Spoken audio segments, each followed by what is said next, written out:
হযরত হুসাইন রাদিয়াল্লাহু তাআলা যুদ্ধ করতে করতে করতে অনেকগুলো জিয়াদ বাহিনীকে, ইয়াজিদ বাহিনীকে হত্যা করলেন। তার দেহের মধ্যে প্রায় 40টার মতন বর্ষার আঘাত, 30টার মতন যখন তীর ঢুকে গেল, এমন সময় তিনি এভাবে আমার দিকে তাকায় দেখেন, এইভাবে তিনি তরবারিটা মাটির উপরে রাখা ওই তরবারির গোড়ার উপরে এরকম কপালটা রাখলেন। কে যেন বলে হুসাইন। এরা বোঝে না, এরা না বুঝ, এরা দুনিয়ার মানুষকে নেতা মেনে আজকে জিহাদের ময়দানে এসে আওলাদের রাসূলের উপরে হত্যার চেষ্টা করতেছে। এতগুলো বর্ষা মারছে, এতগুলো তীর মারছে, তোমার আঘাতেও অনেকগুলো দুনিয়া থেকে চলে গেছে। হোসাইন রে, ওরা যদি তোমাকে মারে তুমি জান্নাতের সর্দার হবা, কিন্তু তোমার আঘাতে যদি ওরা মরে ওরা জাহান্নামে চলে যাবা। রাহমাতুল্লিল আলামিনের নাতি হইয়া তুমি কি চাও জিয়াদ বাহিনী জাহান্নামী হয়ে যাক? চিন্তা করতেছে, তরবারিটা মাটির দিকে ফোড়ায় দিয়া ওই হাতের উপরে মাথা রেখে এমন সময় জিয়াদ চিৎকার করে বলতেছেন, আর আমাদের দরকার নাই, আমরা এখান থেকে চলে যাব। সীমার সামনে এসে বলতেছে, জিয়াদ ভাই, এই মুহূর্তে আমরা যদি চলে যাই তাহলে আমরা বিপদের মধ্যে পড়ে যাব। যদি হোসেন জীবিত হয় তাহলে আরো বিপদ বাড়বে, আবার যদি এখানে এইভাবে পড়ে থাকে আমাদের কিন্তু ইয়াজিদের সম্মান কমে যাবে। তখন সীমারের নেতৃত্বে সানান ইবনে আনাস নামে একজন মতিভ্রম হোসেন রাদিয়াল্লাহু দেহ থেকে মস্তককে বিচ্ছিন্ন করলেন। দেহ পড়ে থাকলো কারবালায়।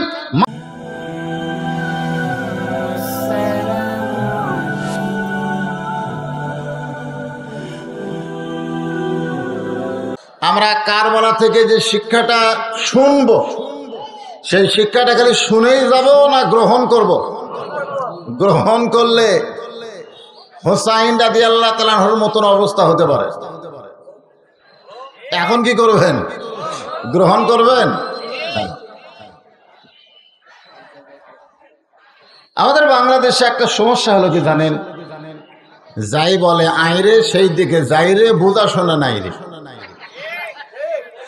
যাই বলে আইরে সেই দিকে যাইরে, বোঝা শোনা নাই রে। আমি এখনো কারবালা সম্পর্কে কি শিক্ষা হবে সেই শিক্ষার উপরে কিন্তু বলিনি, ধরে কোন ঠিক কিনা? আমি বলেছি গ্রহণ করলে হোসাইন, না করলে কি? হ্যাঁ,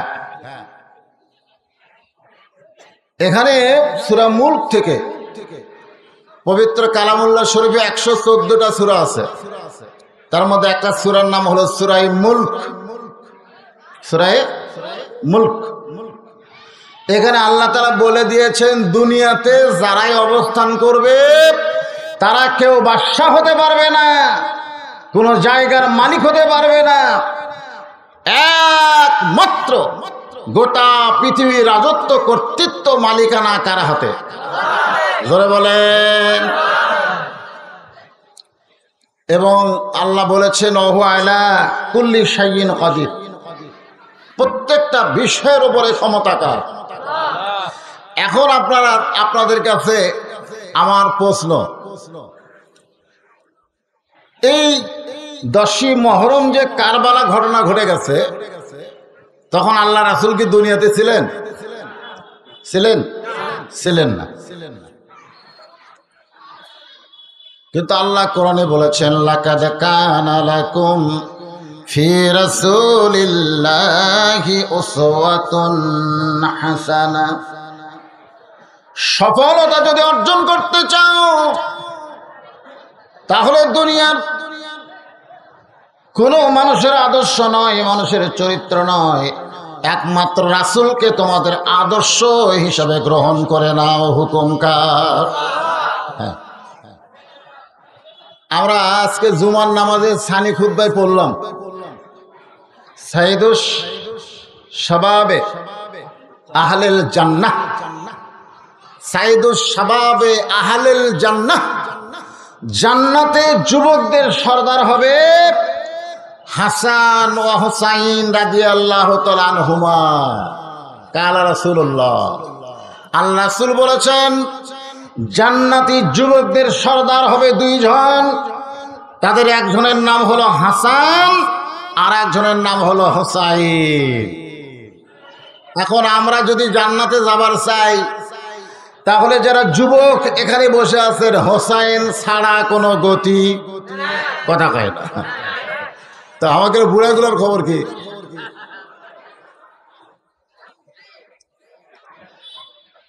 আল্লাহ রাসূলের একটা হাদিসে বলা হয়েছে,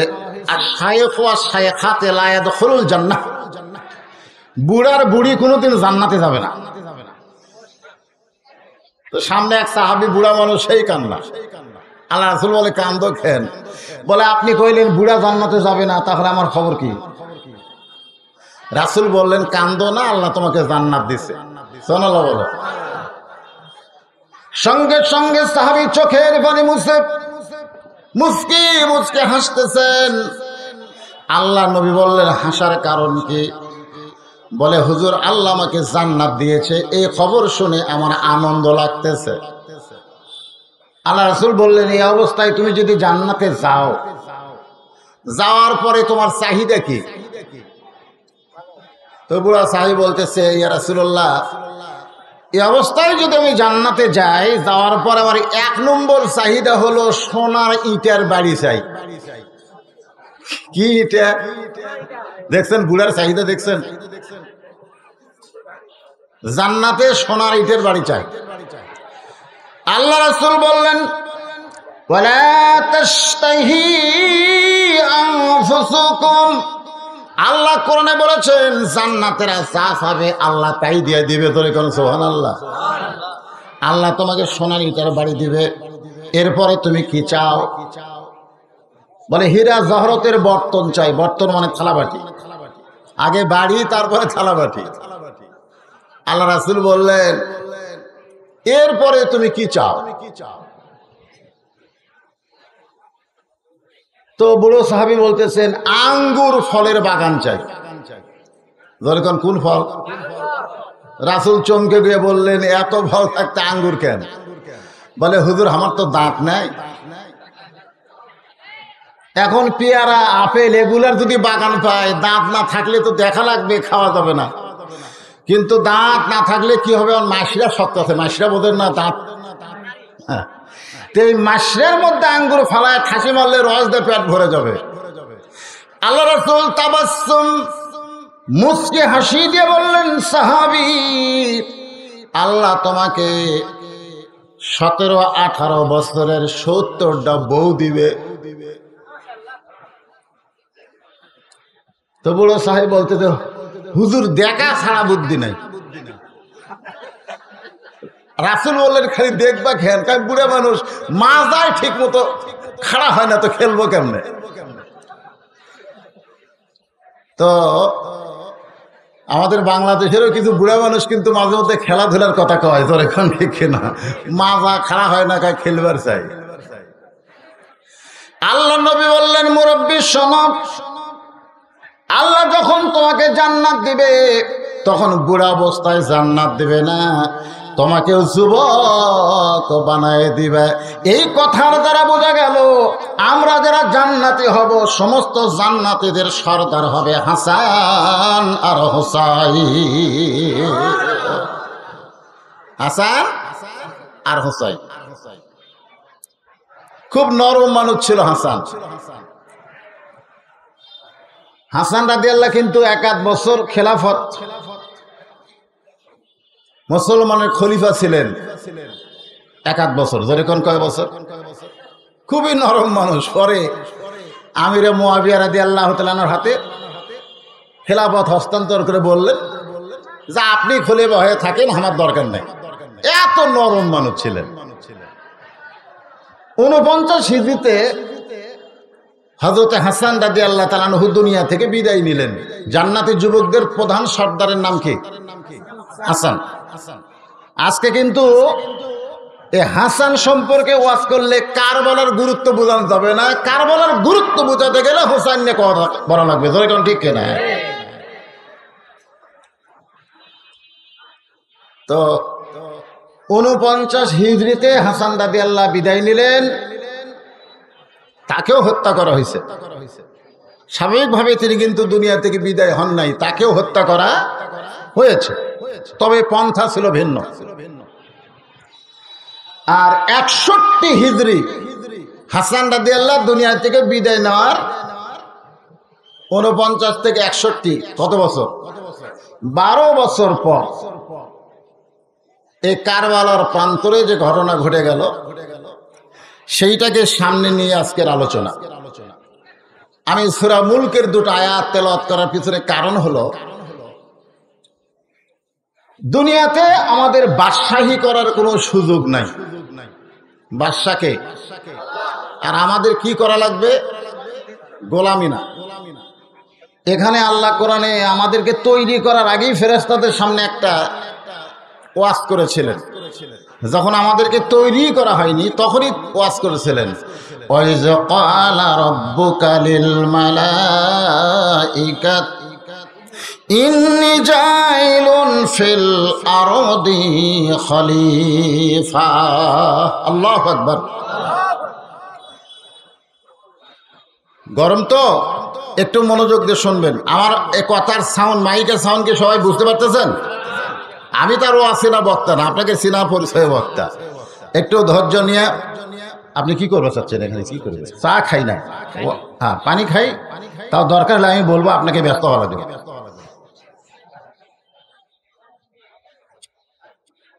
তো সূরা মুলকের প্রথমেই যে আয়াতের অর্থ আমি কিন্তু আপনাদের বলেছি, শাব্দিক অর্থ। এরপরে আল্লাহ বলতেছে আল্লাযী খালাকাল মাউতা ওয়াল হায়াতা, মৃত্যু এবং হায়াতকে সৃষ্টি করেছেন কে? বাংলাদেশে 3টা রহমান ক্ষমতায় থাকা অবস্থায় মারা গেছে। কয়টা? 3টা রহমান।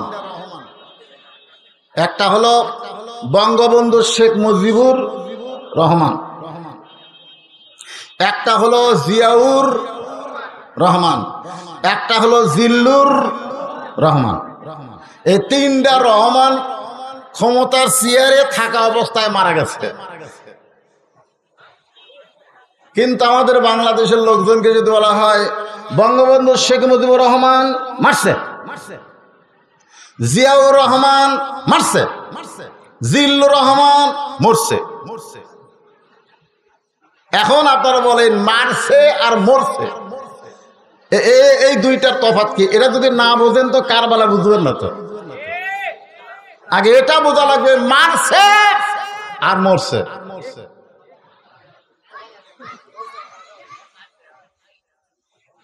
হোসেন রাদিয়াল্লাহু মরছে না মারছে? অথচ আল্লাহ কোরআনে বললেন আল্লাযী খালাকাল মাউতা ওয়াল হায়াতা লিয়াবলুয়াকুম আইয়ুকুম আহসানু আমালান ওয়া হুয়াল আজিজুল গফুর।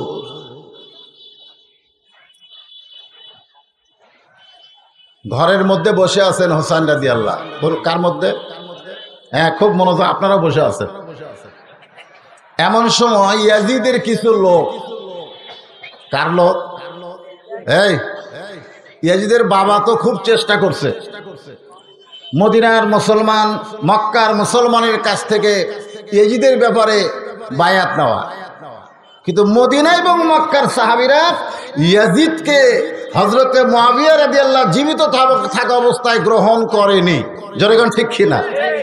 তো মুআবিয়া যখন দুনিয়া থেকে বিদায় নিলেন, তারপরে বাপ করে থেকে গেছে, বেটা খালি উঠে বসা। এর আগে আবু বকর রাদিয়াল্লাহু দুনিয়া থেকে বিদায় নিচ্ছেন, তার যোগ্য সন্তান ছিল আব্দুর রহমান ইবনে আবু বকর। তাকে কিন্তু বলেনি যে আমার পরে তুই চেয়ারে বসিস। ওমর ফারুক খলিফা ছিলেন, অর্ধ পৃথিবীর খলিফা ছিলেন, তার যোগ্য সন্তান ছিল আব্দুল্লাহ ইবনে ওমর, 6 লক্ষ হাদিসের হাফেজ। জোরে কোন সুবহানাল্লাহ। তাকেও কিন্তু ওমর ফারুক বলে নাই যে আমি বিদায় নেওয়ার পরে তুই আমার চেয়ারে বসিস। ওসমান গনির তো খবরই নাই। হযরত আলীর 2টা বেটা ছিল, তারপরে বলে নাই যে আমি বিদায় নেওয়ার পরে তোমরা 2 জনের একজন সিরিয়ালে চেয়ারে বসো। আমি এখানে আব্দুর রহমান ইবনে আবু বকর, আব্দুল্লাহ ইবনে ওমর, হোসাইন এবং হাসান, যারা যোগ্যতম যোগ্য বাপের সন্তান। জোরে কোন ঠিক কিনা? তারপরেও বাবা জীবিত অবস্থায় চেয়ারে বসানোর সন্তানকে কোনো পরিকল্পনা করে নাই। আর হযরতে মুআবিয়া দুনিয়াতে থাকা অবস্থায় তার সন্তানকে চেয়ারে বসার প্রস্তাব দিলেন যে আমি বিদায় নেওয়ার সাথে কোনো গন্ডগোল নাই, খপ করে বসবে। কিসের ভোট? কথাটা বুঝলেন না? ওরা মানা নিলেও মক্কা মদিনার মুসলমান কিন্তু মানে নাই। ইয়াজিদ খোঁজ নিয়ে দেখলো মক্কা মদিনার মধ্যে সবচাইতে আমার বিরুদ্ধে কে, এবং আমার বিরুদ্ধে গেলে জনগণ তার পিছনে থাকবে, সেই লোকটাকে। হয়তো আবু বকরের বেটা, উমরের বেটা, না আলীর বেটা? ইয়াজিদ কিন্তু খুব খেয়াল করলো। তখন হয়তো আবু বকর রাদিয়াল্লাহর বেটাও বেঁচে আছে, উমর ফারুক রাদিয়াল্লাহর ছেলেও আব্দুল্লাহ ইবনে উমর আছে, এবং হযরত আলীর সন্তান হাসান হোসেন আছে। খুব খেয়াল করবেন এই কে। তো তথ্য তখন তার এরকম ডিজিটাল ছিল না, মোটামুটি অ্যানালগ ছিল। তারা জানতে পারলো এই মুহূর্তে মক্কা মদিনা সহ পৃথিবীর মুসলমান যত দেশ আছে সমস্ত দেশের লোকেরা হুসাইনকে এক বাক্যে মেনে নিবে, এর ভিতরে কেউ না বলবে না। এটা তদন্ত। তখন তিনি কিছু লোক পাঠালেন হোসেন রাদিয়াল্লাহর কাছে। তিনি ঘরের মধ্যে বসে আছিলেন। আল্লাহ রাসূল দুনিয়া থেকে বিদায় নেওয়ার অনেক বছর পর কিন্তু কারবালা। কত বছর? রাসূল যখন দুনিয়া থেকে বিদায় নিয়েছে তখন ছিল হিজরি কত সন? 11 সন। ধরে কোন কয় সন? আর কারবালার ঘটনা হয়েছে 61। তাহলে কত বছর? 50 বছর। ধরে বলেন কত বছর? আল্লাহ নবী যখন দুনিয়া থেকে বিদায় নিয়েছেন তখন হোসেনের বয়স কত ছিল আপনারা জানেন? এই রাসূল যখন দুনিয়া থেকে বিদায় নিছে তখন হোসেনের বয়স কত ছিল?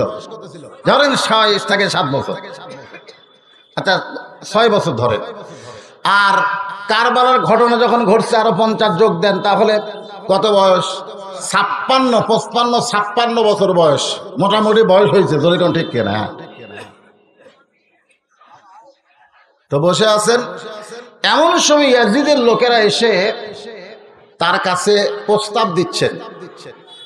প্রস্তাব যে আপনার মতন ভাগ্যবান মানুষ এই পৃথিবীতে কেউ নাই। কাকে বলতেছে? হোসেনকে ইয়াজিদের লোকেরা বলতেছে আপনার মতন ভাগ্যবান মহামানব এই পৃথিবীতে কেউ নাই। কারণ আপনার নানা হলো একজন, আপনার নানা হলো একজন বিশ্ব নবী। জোরে বলেন কি নবী? আপনার নানার মতন নবী বাবা আদম থেকে ঈসা আলাইহিস সালাম পর্যন্ত কোন নবী আপনার নানার মতন না। আপনার নানা হলেন বিশ্ব নবী, আপনার বাবা হলো বিশ্ব আলেম। এমন একজন বাবা আপনার, যে বাবা সম্পর্কে রাসূল বলেছেন আনা মাদিনাতুল ইলমি ওয়া আলী বাবুহা, আমি হচ্ছে ইলমের শহর, আলী হচ্ছে তার দরওয়াজা। এমন একজন যোগ্য বাপের আপনি সন্তান, যা আপনার বাবা হলো বিশ্ব আলেম।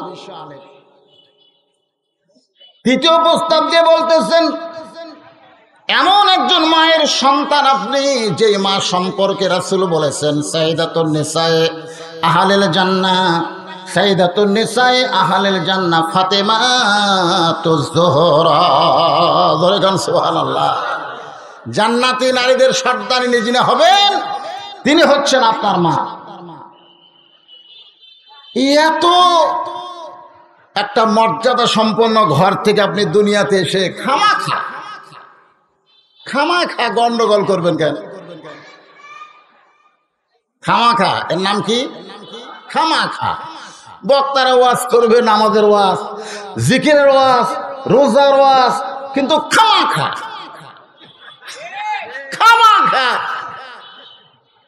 এই কোরআনের আন্দোলনের কথা, রাজনীতির কথা, কারবালার কথা খামাখা। দেখেন খামাখা আপনি গন্ডগোল করবেন কেন? আপনারা বলেন তো হোসেন রাদিয়াল্লাহু গন্ডগোল করছে? এজরেগণ গন্ডগোল করছে। যখন কুফার দিকে রওনা দিয়েছেন এমন সময় আব্দুল্লাহ ইবনে উমর রাস্তার মাঝখানে দাঁড়িয়ে বললেন ভাই হোসাইন, কুফার মুসলমানের ভাই বিকালে আর একটা কয়, ওদের চিঠি পাইয়া আপনি কুফার দিকে যায়েন না। হোসেন রাদিয়াল্লাহু বলেন, আব্দুল্লাহ আমি কুফার দিকে যাচ্ছি না, আমি যাচ্ছি আমার নানার ইসলামকে বিজয় করতে। জোরে কোন সুবহানাল্লাহ। আমি কুফার দিকে যাচ্ছি না, আমি যাচ্ছি আমার নানার ইসলামকে বিজয় করতে। কারণ এই মুহূর্তে নানার ইসলাম সবচাইতে বড় বিপদে আছে। কারবালা মানে কোন একটা জায়গার নাম না, কারবালা শব্দের অর্থ হলো বিপদ অতি নিকট। এটা মূল শব্দ হচ্ছে কারিবুল বালা। কারিবুল বালা, বালা মানে বিপদ, কারিব মানে নিকট। বিপদ অতি নিকটে। বর্তমানে বাংলাদেশে যারা হোসাইনি আন্দোলন করতে চায় তাদের বিপদ অতি নিকটে। জোরে কোন কথা ঠিক কিনা? এখন বুঝে শুনে চিন্তা সিদ্ধান্ত নেন, খালি শোনা যাবেন না গ্রহণ করবেন। যুবকেরা বলতেছে না কেন, সবসময় ফেসবুক নিয়ে আছে, মোবাইল নিয়ে আছে, এরা কি গ্রহণ করবে? এখন আমাদের বর্তমান বাংলাদেশের যুবকদেরকে ভালো করার জন্য স্বয়ং জিবরাইলও যদি ওয়াজ করে, আর আমি তো একটা টুটা ফাটা মানুষ, স্বয়ং জিবরাইল যদি বক্তা হয়ে ওয়াজ করে, তারপরও আমাদের বাংলার যুবকেরা ওয়াজ শোনা ভালো হবে না। কারণ এদের হাতে এমন একটা যন্ত্র আছে, এদেরকে ওয়াজ দিয়া ভালো করা সম্ভব না। এই যুবকদেরকে ভালো করতে গেলে বাংলার জমিনে হোসাইনি আন্দোলন চালু করতে হবে। ধরে কোন কথা ঠিক কিনা? হোসাইনি আন্দোলন নিজস্ব কোন আন্দোলন না। আমার নানার ইসলাম বড় বিপদে পড়ে গেছে। আমার নানার ইসলামকে আজকে মাটির তলে দাফন করতে যে এজিদ চাই, সেই এজিদের সঙ্গে আমার কোনো আপোষ নাই। আমি সেই এজিদকে, এই আমার নানার ইসলামকে শিক্ষা দেওয়ার জন্য মদিনা থেকে রওনা দিয়েছি। আমি কুফার দিকে যাচ্ছি না। আব্দুল্লাহ ইবনে ওমর বলেন, হোসাইন আপনি যদি কুফার দিকে যান, যদি মদিনায় না থাকেন, যদি আপনার উপরে বিপদ আসে, জোরে কোন কি আসে? 6 লক্ষ হাদিসের হাফেজ ওমর ফারুকের সন্তান এমন কথা যখন বলেছে, হোসেন রাদিয়াল্লাহু আব্দুল্লাহর এভাবে শাহাদত আঙ্গুলি ধরে বললেন, আব্দুল্লাহ তোমার বাবার একটা কথা কি তোমার মনে নাই? তোমার বাবার কি একটা কথা তোমার মনে নাই?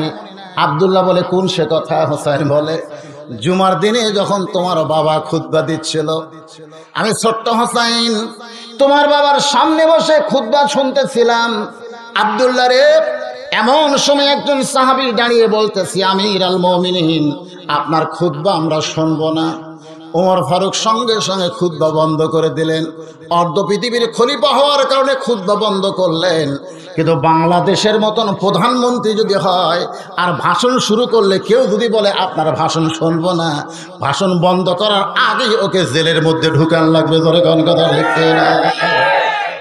খলিফা কারে বলে আর ইয়াজিদের শাসন কারে কয়? এইটা কারে বলার শিক্ষা থেকে আমাদের গ্রহণ করার দরকার আছে না নাই? অর্ধ পৃথিবীর খলিফা খুতবা বন্ধ করে দিয়ে বললেন, বাবা আমার খুতবা শোনাতে অসুবিধা কি? বলে, অসুবিধা হলো আমাদেরকে খাটো পাঞ্জাবি দিয়ে আপনি লম্বা জুব্বা পরছেন। আমাদেরকে খাটো পাঞ্জাবি দিয়ে আপনি লম্বা জুব্বা পরবেন? কোথায় পাইলেন লম্বা জুব্বা? না বলা পর্যন্ত খুতবা শুনবো না। তোমার মনে আছে আব্দুল্লাহ, তুমি তখন তোমার বাবার উকিল হয়ে বললে আমার বাবার লম্বা জুব্বার কাহিনী, বাবার কাপড় আমার কাপড় একত্র করে বাবা সারা রাত ধরে জুব্বা বানায় সেই জুব্বা পরে তোমাদের সামনে খুতবা দেয়। এখন বলো খুতবা শোনা যায় কিনা? আল্লাহ নবীর ইসলাম যখন মানুষ গ্রহণ করবে তখন নিজের ইচ্ছা মতো চলবে না, চলবে আল্লাহর কোরআন অনুযায়ী। জোরে কোন কথা ঠিক কিনা? তো এখন হযরতে মুআবিয়ার বেটা ইয়াজিদ যেভাবে রাষ্ট্র পরিচালনা করবে সেটা কি আমার নানার ইসলাম? সেটা কি তোমার বাবার খেলাফত? আব্দুল্লাহ বলে, না। তাহলে ঘরে বসে থাকা লাভ কি? তো এখন 3টা প্রস্তাব দিয়েছে। ধরে কোন কয়টা? 3টা কথা বলেছে। 1 নম্বর হলো তোমার নানা বিশ্ব নবী, তোমার বাবা বিশ্ব আলেম, তোমার মা হলো খাতুনে জান্নাত, জান্নাতি নারীদের নেত্রী। এমন একটা ঘরে জন্ম নিয়ে খামাখা, মনে আছে নাকি? কোরআনের মঞ্চে ওয়াজ করবেন, মুরগির রান্দা ভাত খাবেন, মসজিদে গিয়া আপনি খুতবা দিবেন, আপনাকে তো আমরা ভালোই হুজুর সামনে দেই, কিন্তু খামাখা আপনি সুদের বিরুদ্ধে, ঘুষের বিরুদ্ধে, দুর্নীতির বিরুদ্ধে, এগুলোর বিরুদ্ধে আপনি কেন কন খামাখা? এগুলা কি খামাখা?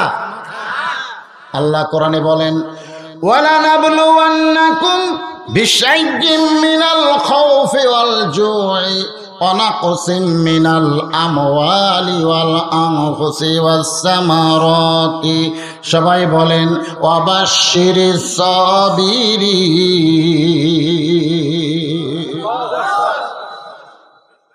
সঙ্গে সঙ্গে হোসেন রাদিয়াল্লাহু দাঁড়িয়ে গেলেন, দাঁড়িয়ে গিয়ে বললেন, রে ইয়াজিদের সামসেরা।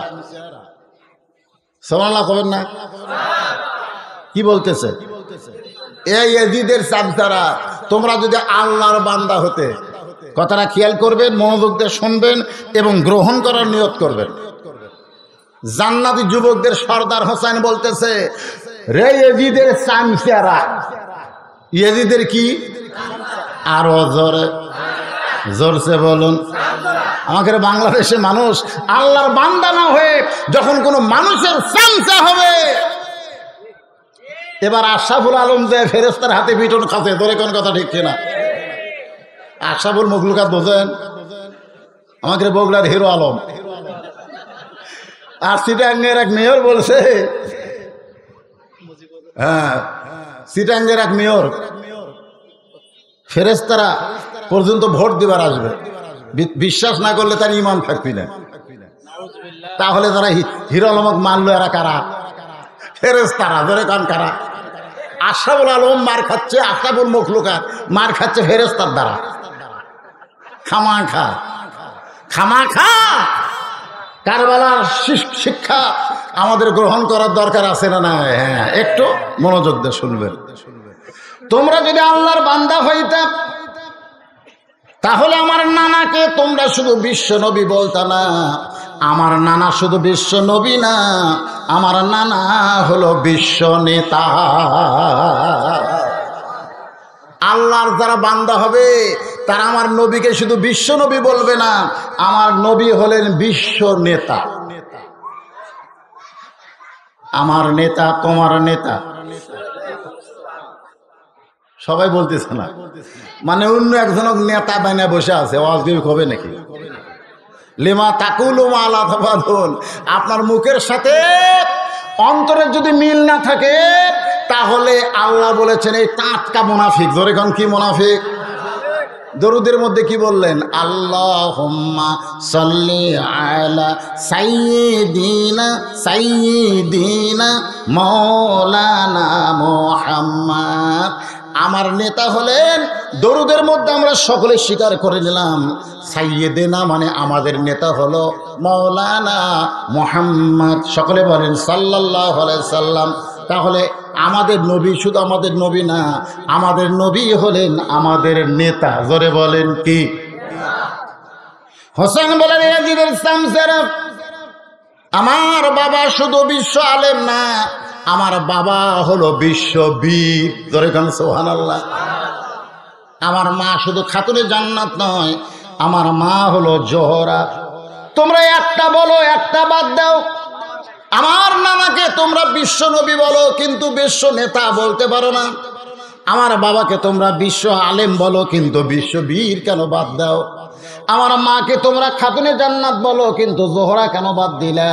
তার মানে বোঝা গেল, ইয়াজিদি মুসলমান যারা হবে তারা জায়গা মতো আল্লাহ রাসূল বলবে, কিন্তু সব জায়গায় তারা মানবে না। জোরে কোন কথা ঠিক? তারা নবী হিসাবে মানবে, কিন্তু নেতা হিসাবে আমাদের নবীকে মানবে না। আমার কথা কি বুঝতে পারলেন? আল্লাহ রাসূলকে যদি নেতা হিসাবে ইয়াজিদ মানত, তাহলে আল্লাহ রাসূল কি বলে গেছেন, আমার পরে মদিনার খলিফা আবু বকর হবে? কথা কি বলে গেছেন? বলে যান নাই। আবু বকর কি বলে গেছেন যে আমি দুনিয়া থেকে বিদায় নেওয়ার পরে আমার পরে মদিনার খলিফা উমুক হবে? কথা কি বলে গেছেন? না। তাহলে আল্লাহ রাসূলের ইসলামকে সর্বপ্রথম কবর দিয়েছে হযরতে মুআবিয়া। উনি বলে গেলেন আমার পরে ক্ষমতার চেয়ারে বসবে আমার ইয়াজিদ। কি শিক্ষা নেওয়ার দরকার আছে না নাই? হ্যাঁ, একটু গুরুত্বপূর্ণ কথা, গুরুত্ব দিয়ে শুনবেন। আল্লাযী খালাকাল মাউতা ওয়াল হায়াতা লিয়াবলুয়াকুম আইয়ুকুম আহসানু আমালা। হায়াত এবং মৃত্যুর মালিককে। আপনি যত চেষ্টা করেন, আমি যত চেষ্টা করি, আমাদের কিন্তু মৃত্যু হবেই। যতই চেষ্টা করেন আমরা বাঁচতে পারবো না। হোসেন রাদিয়াল্লাহকে মারছে, ইয়াজিদও কিন্তু মরছে। জোরে কোন কথা ঠিক কিনা? মাত্র 4 বছর হোসেন রাদিয়াল্লাহ দুনিয়া থেকে বিদায় নেওয়ার মাত্র 4 বছর ইয়াজিদ ক্ষমতার চেয়ারে বসেছিল। মাত্র 4 বছর পরে ইয়াজিদ মরে গেল। গোটা পৃথিবীর কোন মুসলমান যারা ইয়াজিদের পক্ষে দুই একটা কথা মাঝে মধ্যে বলে, দেখবেন ফেসবুকে ইউটিউবে দেখা যায় কতগুলো বক্তা বলে ইয়াজিদকে সরাসরি কাফের বলা যাবে না, ইয়াজিদের বিরুদ্ধে আমরা বলবো না, চুপ থাকবো। তাদেরকে যদি বলা হয় তোমাদের একটা লাঠির নাম ইয়াজিদ রাখো, ও কিন্তু বলবে নাউযুবিল্লাহ। তোমাদের ছেলের নাম ইয়াজিদ রাখো, বলবে নাউযুবিল্লাহ। ইয়াজিদ ক্ষমতায় ছিল আর হোসেনকে হত্যা করা হলো। গোটা পৃথিবী খুঁজে অনুবীক্ষণ যন্ত্র দিয়ে খুঁজে দেখেন ইয়াজিদ নামের কোন মুসলমান বাংলাদেশে জীবিত নাই। তোর এখন কথা ঠিক কিনা? কিন্তু যে হোসেনকে হত্যা করলো প্রত্যেকটা পাড়ায় পাড়ায় সেই হোসাইন আছে না নাই? তার মানে বোঝা গেল ক্ষমতার চেয়ারে পায় তোমরা ভালো মানুষকে হত্যা করে তোমরা মনে করবা যে আমরা বিজয় অর্জন করেছি, বরং তোমরা ইয়াজিদের ভূমিকা পালন করে মরে যাওয়ার সঙ্গে সঙ্গে তোমরা মুছে যাবে। আর যাদেরকে অন্যায়ভাবে হত্যা করা হলো সেই হোসাইনের ইসলামের শিক্ষা হলো কিয়ামত পর্যন্ত মানুষের কলিজায় হোসাইন জীবিত থাকবে। ধরে কোন কথা ঠিক কিনা? এই জন্য আল্লাহ বলেছেন লিয়াবলুয়াকুম, তোমাদেরকে পরীক্ষা করা হবে, আইয়ুকুম আহসানু আমালা, সুন্দর আমলের পরীক্ষা। হোসাইন আহসান, হোসাইন কথা কয় আহসানু আমালা, আহসান হাসান হোসাইন আহসান, মিল আছে না নাই? জোরে কান আছে না নাই? সুন্দর আমল, নেক আমল না, সুন্দর আমল। সুন্দর আমল আর নেক আমল দুইটাকে এক? জোরে কান দুইটাকে এক? নেক আমল হচ্ছে লাব্বাইক আল্লাহুম্মা লাব্বাইক, লাব্বাইক লা শারীকা লাক লাব্বাইক, ইন্নাল হামদা ওয়ান নি'মাতা লাকা ওয়াল মুলক লা শারীকা লাক। নেক আমল অনেক সওয়াব। কিন্তু সুন্দর আমল হলো লাকা ওয়াল মুলক লা শারীকা লাক। তলবিয়া যখন তেলাওয়াত করেছি, তলবিয়া যখন উচ্চারণ করেছি, সে আল্লাহকে সাক্ষী রেখে কাবাকে সামনে নিয়ে বলতেছি এই পৃথিবীর রাজত্ব চলবে আল্লাহর, রাজনীতি চলবে আল্লাহর, আমরা গোলাম হয়ে স্বীকার করে দিলাম লাকা ওয়াল মুলক লা শারীকা লাক। জোরে কার কথা ঠিক কিনা? এইটা হলো সুন্দর আমল। আজকে কোরআনের ওয়াজ শুনবো, কিন্তু কোরআনকে ধর্মীয় কিতাব হিসাবে, বরকতের কিতাব হিসাবে ঘরের মধ্যে রাখবো আর বাতিলদের আইন অনুযায়ী চলবো। এইটা হয়তো নামাজ আপনার নেক আমল হতে পারে, রোজা আপনার নেক আমল হতে পারে, কিন্তু আল্লাহর কোরআন অনুসারে না চলা পর্যন্ত কোনোদিন আমল সুন্দর হবে না। জোরে কার কথা ঠিক না? নেক আমলের লোকেরা হয়তো শুরুতে নেক আমল করবে। ইয়াজিদের জীবনী পড়ে দেখেন, যখন তাকে খেলাফতের মসনদে বসানো হয়নি তখন সে নামাজ পড়ছে, রোজা করছে, অনেক কিছুই করছে। কিন্তু যখন খলিফার আসরে বসলো, বসার সাথে সাথে মাতাড়ু হয়ে গেল, নামাজ বাদ দিল। 3 জন সাহাবীকে তিনি মদিনা থেকে দাওয়াত করেছিলেন, আব্দুল্লাহ ইবনে ওমর, তারপর আপনার জুবাইর ইবনে আওয়ামের ছেলে আব্দুল্লাহ ইবনে জুবাইর আর আব্দুল্লাহ ইবনে আব্বাস। 3 জন জলিল কদর সাহাবী ইয়াজিদের দাওয়াত পেয়ে গেছিল আপনার শামশিরিয়ায়, যেখানে ইয়াজিদ ক্ষমতায় চেয়ারে বসে আছে। 10 দিন তারা ছিলেন। 10 দিনের মধ্যে ইয়াজিদকে এক ওয়াক্ত নামাজ পড়তে দেখেনি। কয়দিন? কথা কয় না কয়? মুসলিম মিল্লাতের যিনি খলিফা হয়েছেন নামাজে নাই। আসলে খলিফা হলে খালি নামাজ পড়লে হবে না, নামাজ পড়ান লাগবে। জোরে কারণ কি করা লাগবে? আবু বকর রাদিয়াল্লাহু কি নামাজ পড়িছে না পড়াইছে? ওমর ফারুক নামাজ পড়িছে না পড়াইছে? ওসমান গনি পড়িছে না পড়াইছে? হযরত আলী পড়িছে না পড়াইছে? আর 10 দিন হলে 3 জন সাহাবীরা বসে আছে, অথচ নামাজই পড়ে না। 10 দিন পরে ইয়াজিদ হাজির হলো 3 জনের কাছে। এসে 3 জনকে সেই সময়ের 3 লক্ষ রূপ্য মুদ্রা দিয়ে দিল হাদিয়া। হুজুরকে হাদিয়া দিলে তো হুজুর খুশি। 3 লক্ষ রুপের টাকা দিয়া বলল, ভাই আমার পায়ে এত বেদনা, আমি ঘর থেকে বের হওয়ারই পারিনি, এদিনে 10 দিন পর তোমাদের সঙ্গে আমার দেখা হলো। তারা 3 জন সাহাবী ওখান থেকে ফিরে এসে, সিরিয়া থেকে, শাম থেকে ফিরে এসে, যেখানে মুআবিয়া রাদিয়াল্লাহু তাআলা ছিল তার ছেলে, সেখান থেকে ফিরে এসে মদিনায় আন্দোলন করলেন। এমন শৈল শাসককে মুসলমান কোনোদিন মেনে নিতে পারে না, ধরে কোন কথা ঠিক কি না? এর নাম হলো আহসানু আমালা, অন্যায়ের প্রতিবাদ করার নাম হলো সুন্দর আমল। একটু মনোযোগ দিয়ে শুনবেন। হুসাইন রাদিয়াল্লাহু তাআলা কারবালার প্রান্তরে লক্ষ্য করে দেখলেন ওবাইদা ইবনুল জিয়াদ, ওবাইদুল্লাহ ইবনে জিয়াদ, সে 4000 মতান্তরে 5000 সৈন্য নিয়ে তাদেরকে ঘেরাও করেছে।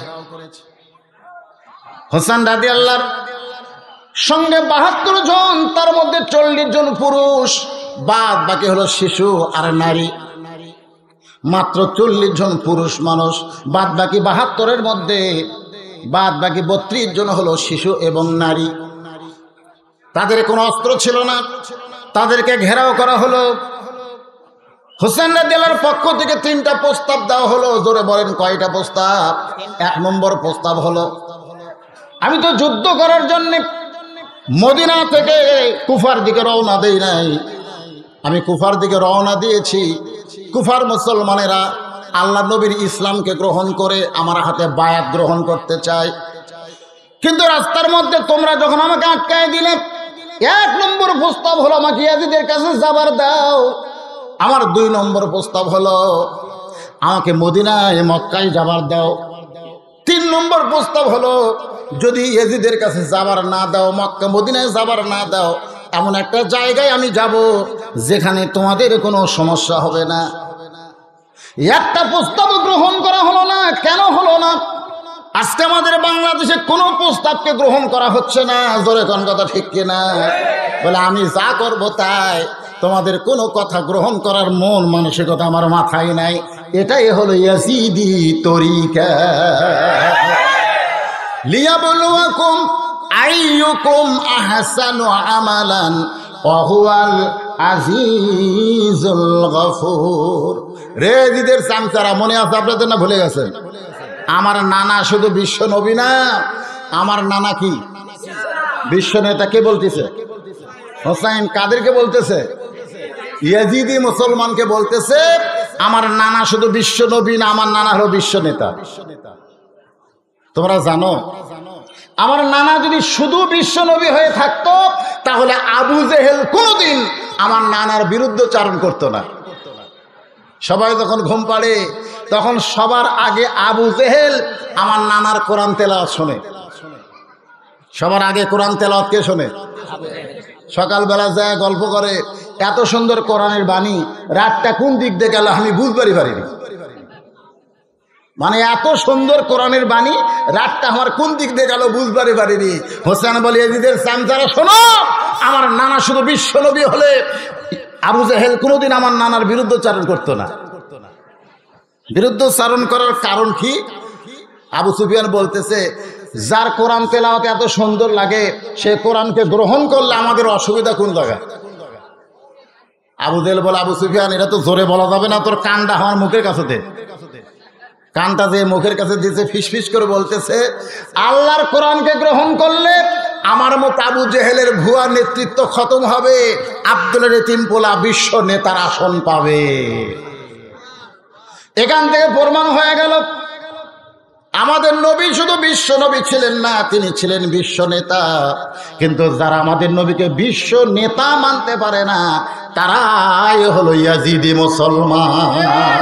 আমার নেতা তোমার নেতা, এই জবান খুলে সকলে বলেন কারবালা শিক্ষায় বিশ্ব নবীকে নেতা মানার কথা আছে না নাই? জোরে করে আছে না নাই? হ্যাঁ, সকলে বলবেন আমার নেতা তোমার নেতা। প্রস্তাবকে গ্রহণ করা হলো না। শেষ পর্যন্ত হোসেন রাদিয়াল্লাহকে দুনিয়া থেকে বিদায় করে দেওয়া হলো। আমি সংক্ষেপে শিক্ষাটা, মূল শিক্ষাটা আপনাদের সামনে উপস্থাপন করতেছি। দেহ পড়ে থাকলো কারবালায়। সবচাইতে করুণ একটা কাহিনী হলো, ছোট্ট একটা শিশু বাচ্চা, নাম হলো আলী আসগর। জলে বলেন নাম কি? সবসময় জিহ্বা বের করে, ঘরের মধ্যে এক ফোঁটাও পানি নাই। ফোরাতের পানি শিয়াল কুত্তা খায়, শিয়াল কুকুরেরা ফোরাতের নদীর পানি খায়, কিন্তু আওলাদের রাসূল আলী আসগর ছোট বাচ্চা তৃষ্ণায় ছটফট করতেছে, জিহ্বা বের করে, মায়ের স্তনের দুগ্ধ নাই। হোসেন রাদিয়াল্লাহু তার সন্তানকে পানি পান করানোর জন্য ফোরাতের দিকে অগ্রসর হয়ে বলতেছে, আমার সঙ্গে তোমাদের শত্রুতা হতে পারে, কিন্তু আমার এই শিশু বাচ্চা তো কোনো ক্ষতি করে নাই, ওরে কি এক পেয়ালা পানি পান করানো যাবে না? সঙ্গে সঙ্গে জিয়াদের পক্ষ থেকে বলা হয়, আমরা মূলত শত্রু হলো আওলাদের রাসূল, রাসূলের বংশধরের শত্রু। তীর মেরে দিল, আলী আসগরের বুকের মধ্যে তীরটা ঢুকে গেল। ছোট্ট বাচ্চাকে মায়ের সামনে হাজির করা হলো। হোসেন রাদিয়াল্লাহু বিবি সন্তানের কপালে চুমা দিয়ে মুচকি মুচকি হেসে বললেন, ওগো স্বামী, আমার সন্তানকে আল্লাহ কবুল করেছে। ফোরাতের পানি তার ভাগ্যে না থাকলে কি হবে? সে আল্লাহ নবীর হাউজে কাউসারের পানি পান করতেছে। শাহাদাতের পিয়ালা, সবচেয়ে দামি পিয়ালা। মা হাতান ইয়াদখুলুল জান্নাতা ইহুব্বু আইয়ারজি ইলা দুনিয়া ওয়ালা হুমা আলাল আরদি মিন শাইইন ইল্লা শাহীদুন ইয়াতামান্না ইয়ারজি ইলা দুনিয়া ফায়ুক্তাল 10 মাররাতান লিমা ইয়ারা মিনাল কারামাতি। রাওয়াহুল বুখারী কিতাবুল মাগাজি। আল্লাহ রাসূল বলেন, জান্নাত পাওয়ার পরেও একদল লোক দুনিয়াতে আসার জন্য ছটফট করবে।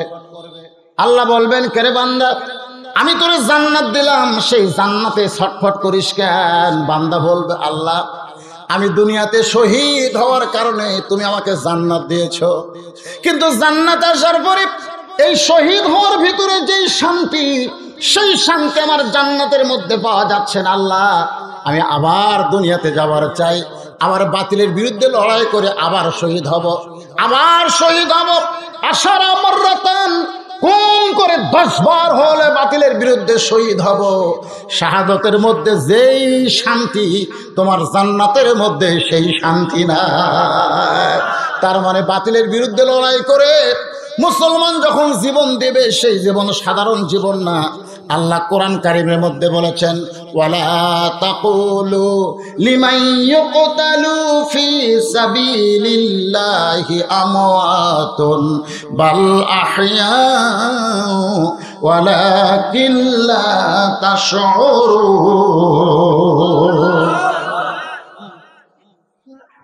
আমার নানার বিরুদ্ধে লাগলো, নানাকে বিশ্ব নেতা মানবে না বলে নানাকে হত্যা করার চূড়ান্ত সিদ্ধান্ত গ্রহণ করলো। আমার নানা মক্কা থেকে মদিনায় হিজরত করলো। আমার নানা যদি শুধু নবী হইতো, তাহলে আবু জেহেল কোনোদিন আমার নানার বিরুদ্ধে কথা বলতো না। কিন্তু আমার নানা শুধু বিশ্ব নবী না, আমার নানা হলো বিশ্ব নেতা। সুবহানাল্লাহ। আমার বাবা শুধু বিশ্ব আলেম না, আমার বাবা হলো বিশ্ববীর। তুমি কি বলো, এ দিদের চান্সারা কি কও? আমার বাবা কি খালি বিশ্ব আলেম? আজকে বাংলাদেশের যেনারা বড় আলেম হবেন, তাদেরকে আল্লামা সাঈদীর মতন বীর হওয়া লাগবে। জোরে কোন কথা, ঠিক কথা কোন না? তুই বিশাল সাইকেলহীন, হ্যাঁ, তোমার এত এলেম, আলীর চাইতেও তুমি বড় আলেম নাকি? এই আলীর চাইতেও বড় আলেম? যে আলী সম্পর্কে রাসূল বলেছেন, আনা মাদিনাতুল ইলম ওয়া আলিউ বাবুহা, আমি হচ্ছে এলেমের শহর, আলী হচ্ছে তার দরওয়াজা। তাহলে এজিদের চান্সেরা, আমার বাবা শুধু বিশ্ব আলেম না, আমার বাবা হলো বিশ্ববীর। বাতিলের বিরুদ্ধে লড়াই করতে গিয়ে হযরত আলী কেমন ছিলেন? কে এরা কারবালার থেকে শিক্ষা নিবে, এটা জানার দরকার আছে না? কেমন ছিলেন? রাসূলকে হত্যা করার জন্য মক্কার সবচেয়ে বড় বীর নাম হলো আমর। আমার ওয়াজের ক্যাসেটে পাবেন। কাবা ঘর সে শপথ করে বলতেছে, আল্লাহ রাসূলের মাথা দেহ থেকে আলাদা না করা পর্যন্ত আমি দুনিয়ার কোনো পানি পান করব না। নবী তখন সাহাবীদের সামনে আলোচনা করতেছেন, নবীর চোখ দিয়ে দর দর করে পানি পড়ে। সাহাবীরা বলে, ইয়া রাসূলুল্লাহ, এত সুন্দর আলোচনা করেন, চোখে পানি কেন? আল্লাহ রাসূল বললেন, মক্কার সবচাইতে বড় বীর আমর দেহ থেকে মাথা বিচ্ছিন্ন করে তারপরে পানি পান করবে, এই ঘোষণা করেছে কাবা ঘরছে। আমার চোখ দিয়ে দর দর করে পানি পড়তেছে। ওসমান গনি বললেন, হুজুর, আমরা আল্লাহর কাছে দোয়া করি, ওই আমর আপনার কাছে আসার আগে আল্লাহ যেন হাত পা অবশ করে দেয়। কারণ আমরা তো দোয়ার হাতিয়ার, ধরে কারণ কিসের হাতিয়ার? আজকে দোয়া দিয়ে আমরা সব কাজ করবার চাই। আল্লাহ, জেলখানায় যারা বন্দি আছে, আল্লাহ এই বন্দি ময়না পাখিগুলো কাউয়ার অত্যাচারে, ধরে কারণ কিসের অত্যাচারে? কাউয়া, ধরে কারণ কি কথা কন না কেন? আল্লাহ, সেই বন্দি ময়নাগুলোকে আমরা ফিরে পেতে চাই। আল্লাহ কাছে চোখের পানি পড়তে পড়তে আদম নবীর মতন ঘাও হবি রে, কিন্তু দোয়া কবুল হবি না। আদম আলাইহিস সালামের মতন চোখের পানি পড়তে পড়তে ঘা হবে। 10ই মুহররম তারিখে আল্লাহ আদমের তওবা কবুল করেছে, ধরে কান সুবহানাল্লাহ। কি কি কারণে করছে? খালি কান্দে।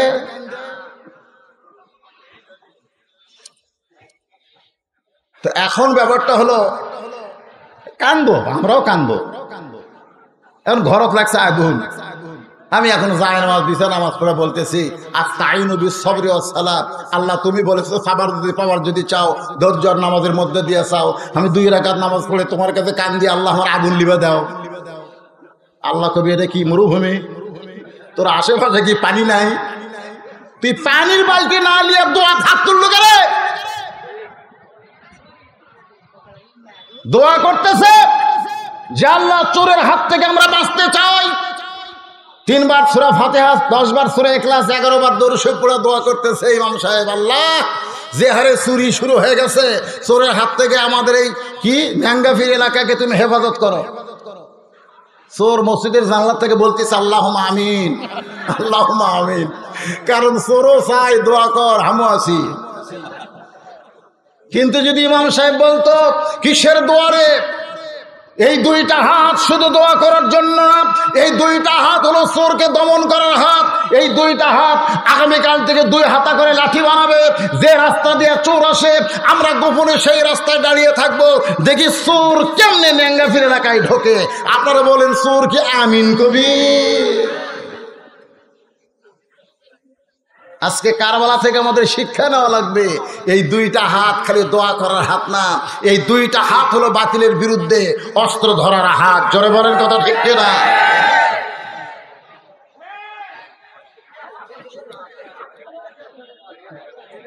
আল্লাহর বান্দার একটু মনোযোগ দিয়ে শোনেন।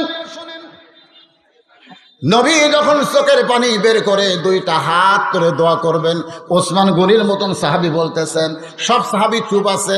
আর সুকুত আনি রেজা, চুপ থাকা হলো সম্মতির লক্ষণ। কি সম্মতির লক্ষণ? তো এখন ওসমান গনির কথা মতো রাসূল হাত তুলতেছে। এই দেখেন, আমার দিকে খেয়াল করেন, রাসূল হাত তুলতেছে, দোয়া করবে, আল্লাহ আমার হাত পা অবশ করে দাও। এই দোয়া করবি, এমন সময় ফেরেশতা জিবরাইল এসে আল্লাহ নবীর সামনে কোরআন হাজির করে বললেন, ইয়া আইয়ুহান নাবিয়্যু হারজিল মুমিনিনা আলাল কিতাল। আলাল কিতাল, কিতাল কিতাল জিহাদ না, কিতাল। ওগো নবী, শুধু 2 হাত তুলে বাতিলের বিরুদ্ধে দোয়া করার জন্য আপনাকে পাঠানো হয় নাই। যারা আপনার সামনে বসে ওয়াজ শুনতেছে, তাদেরকে স্ট্যান্ডিং আর্মি করে গড়ে তোলেন। যে কোনো সময় মক্কার কাফেররা মদিনা আক্রমণ করতে পারে, আর মদিনা আক্রমণ করলে দোয়া দিয়া দরুদ দিয়ে আপনি মদিনাকে হেফাজত করতে পারবেন না। মদিনাকে বাঁচাবার গেলে কাফের বেঈমানদের বিরুদ্ধে কেতাল ঘোষণা করতে হবে। হাত আর তুলবি, কেউ তো আর জানে না, নবী জানে। হাত নামাছে। সাহেব বললেন, হুজুর এতদিন মোনাজাত করলাম, হাত উপর দিকে যায়। সে হাত উপরে না যায়, নিচে গেল কেন? আল্লাহ রাসূল বললেন, তোমাদের মধ্যে এমন কেউ আছো যে আমর আমাকে হত্যা করার জন্য আল্লাহর কাবা ঘর সে রওনা করেছে শপথ করে, আমি নবীর কাছে আসার আগে সেই আমরের কাছে যাইতে পারবা, এমনকি কেউ তোমাদের মধ্যে আছো? সমস্ত সাহাবীরা মাথা নিচু করে চিন্তা করে, যেই বীর আসতেছে নবীকে হত্যা করার জন্য, ওই বীর যে তরবারি ব্যবহার করে, সেই তরবারির ওজন হলো 3.5 মণ। জোরে কোন কয় মণ? ওই বীর আমর প্রতি সন্ধ্যায় 21 কেজি খাদ্য খায়। আর সেই বীরের সামনে আমরা টুটকা ফাটা ক্ষুধাকে 3 ভাগ করে খাওয়া সুন্নত, 1 ভাগ পানি, 1 ভাগ ফাঁকা, 1 ভাগ খাওয়া। আমরা সেই সুখটা মুসলমান অত বড় বীরের সামনে কেমনে দাঁড়াই? সমস্ত মুসলমান যখন চিন্তা করে, এমন সময় 11 বছর বয়সের কিশোর বাচ্চা পিছন থেকে আলী দাঁড়ায় বলতেছে, লব্বাইক ইয়া রাসূলুল্লাহ, ওই আমরের সামনে আমি আলী দাঁড়াবার চাই। কার বাপ? জোরে বলেন কার বাবা? আমার বাবা শুধু বিশ্ব আলেম না, আমার বাবা হলো বিশ্ববীর।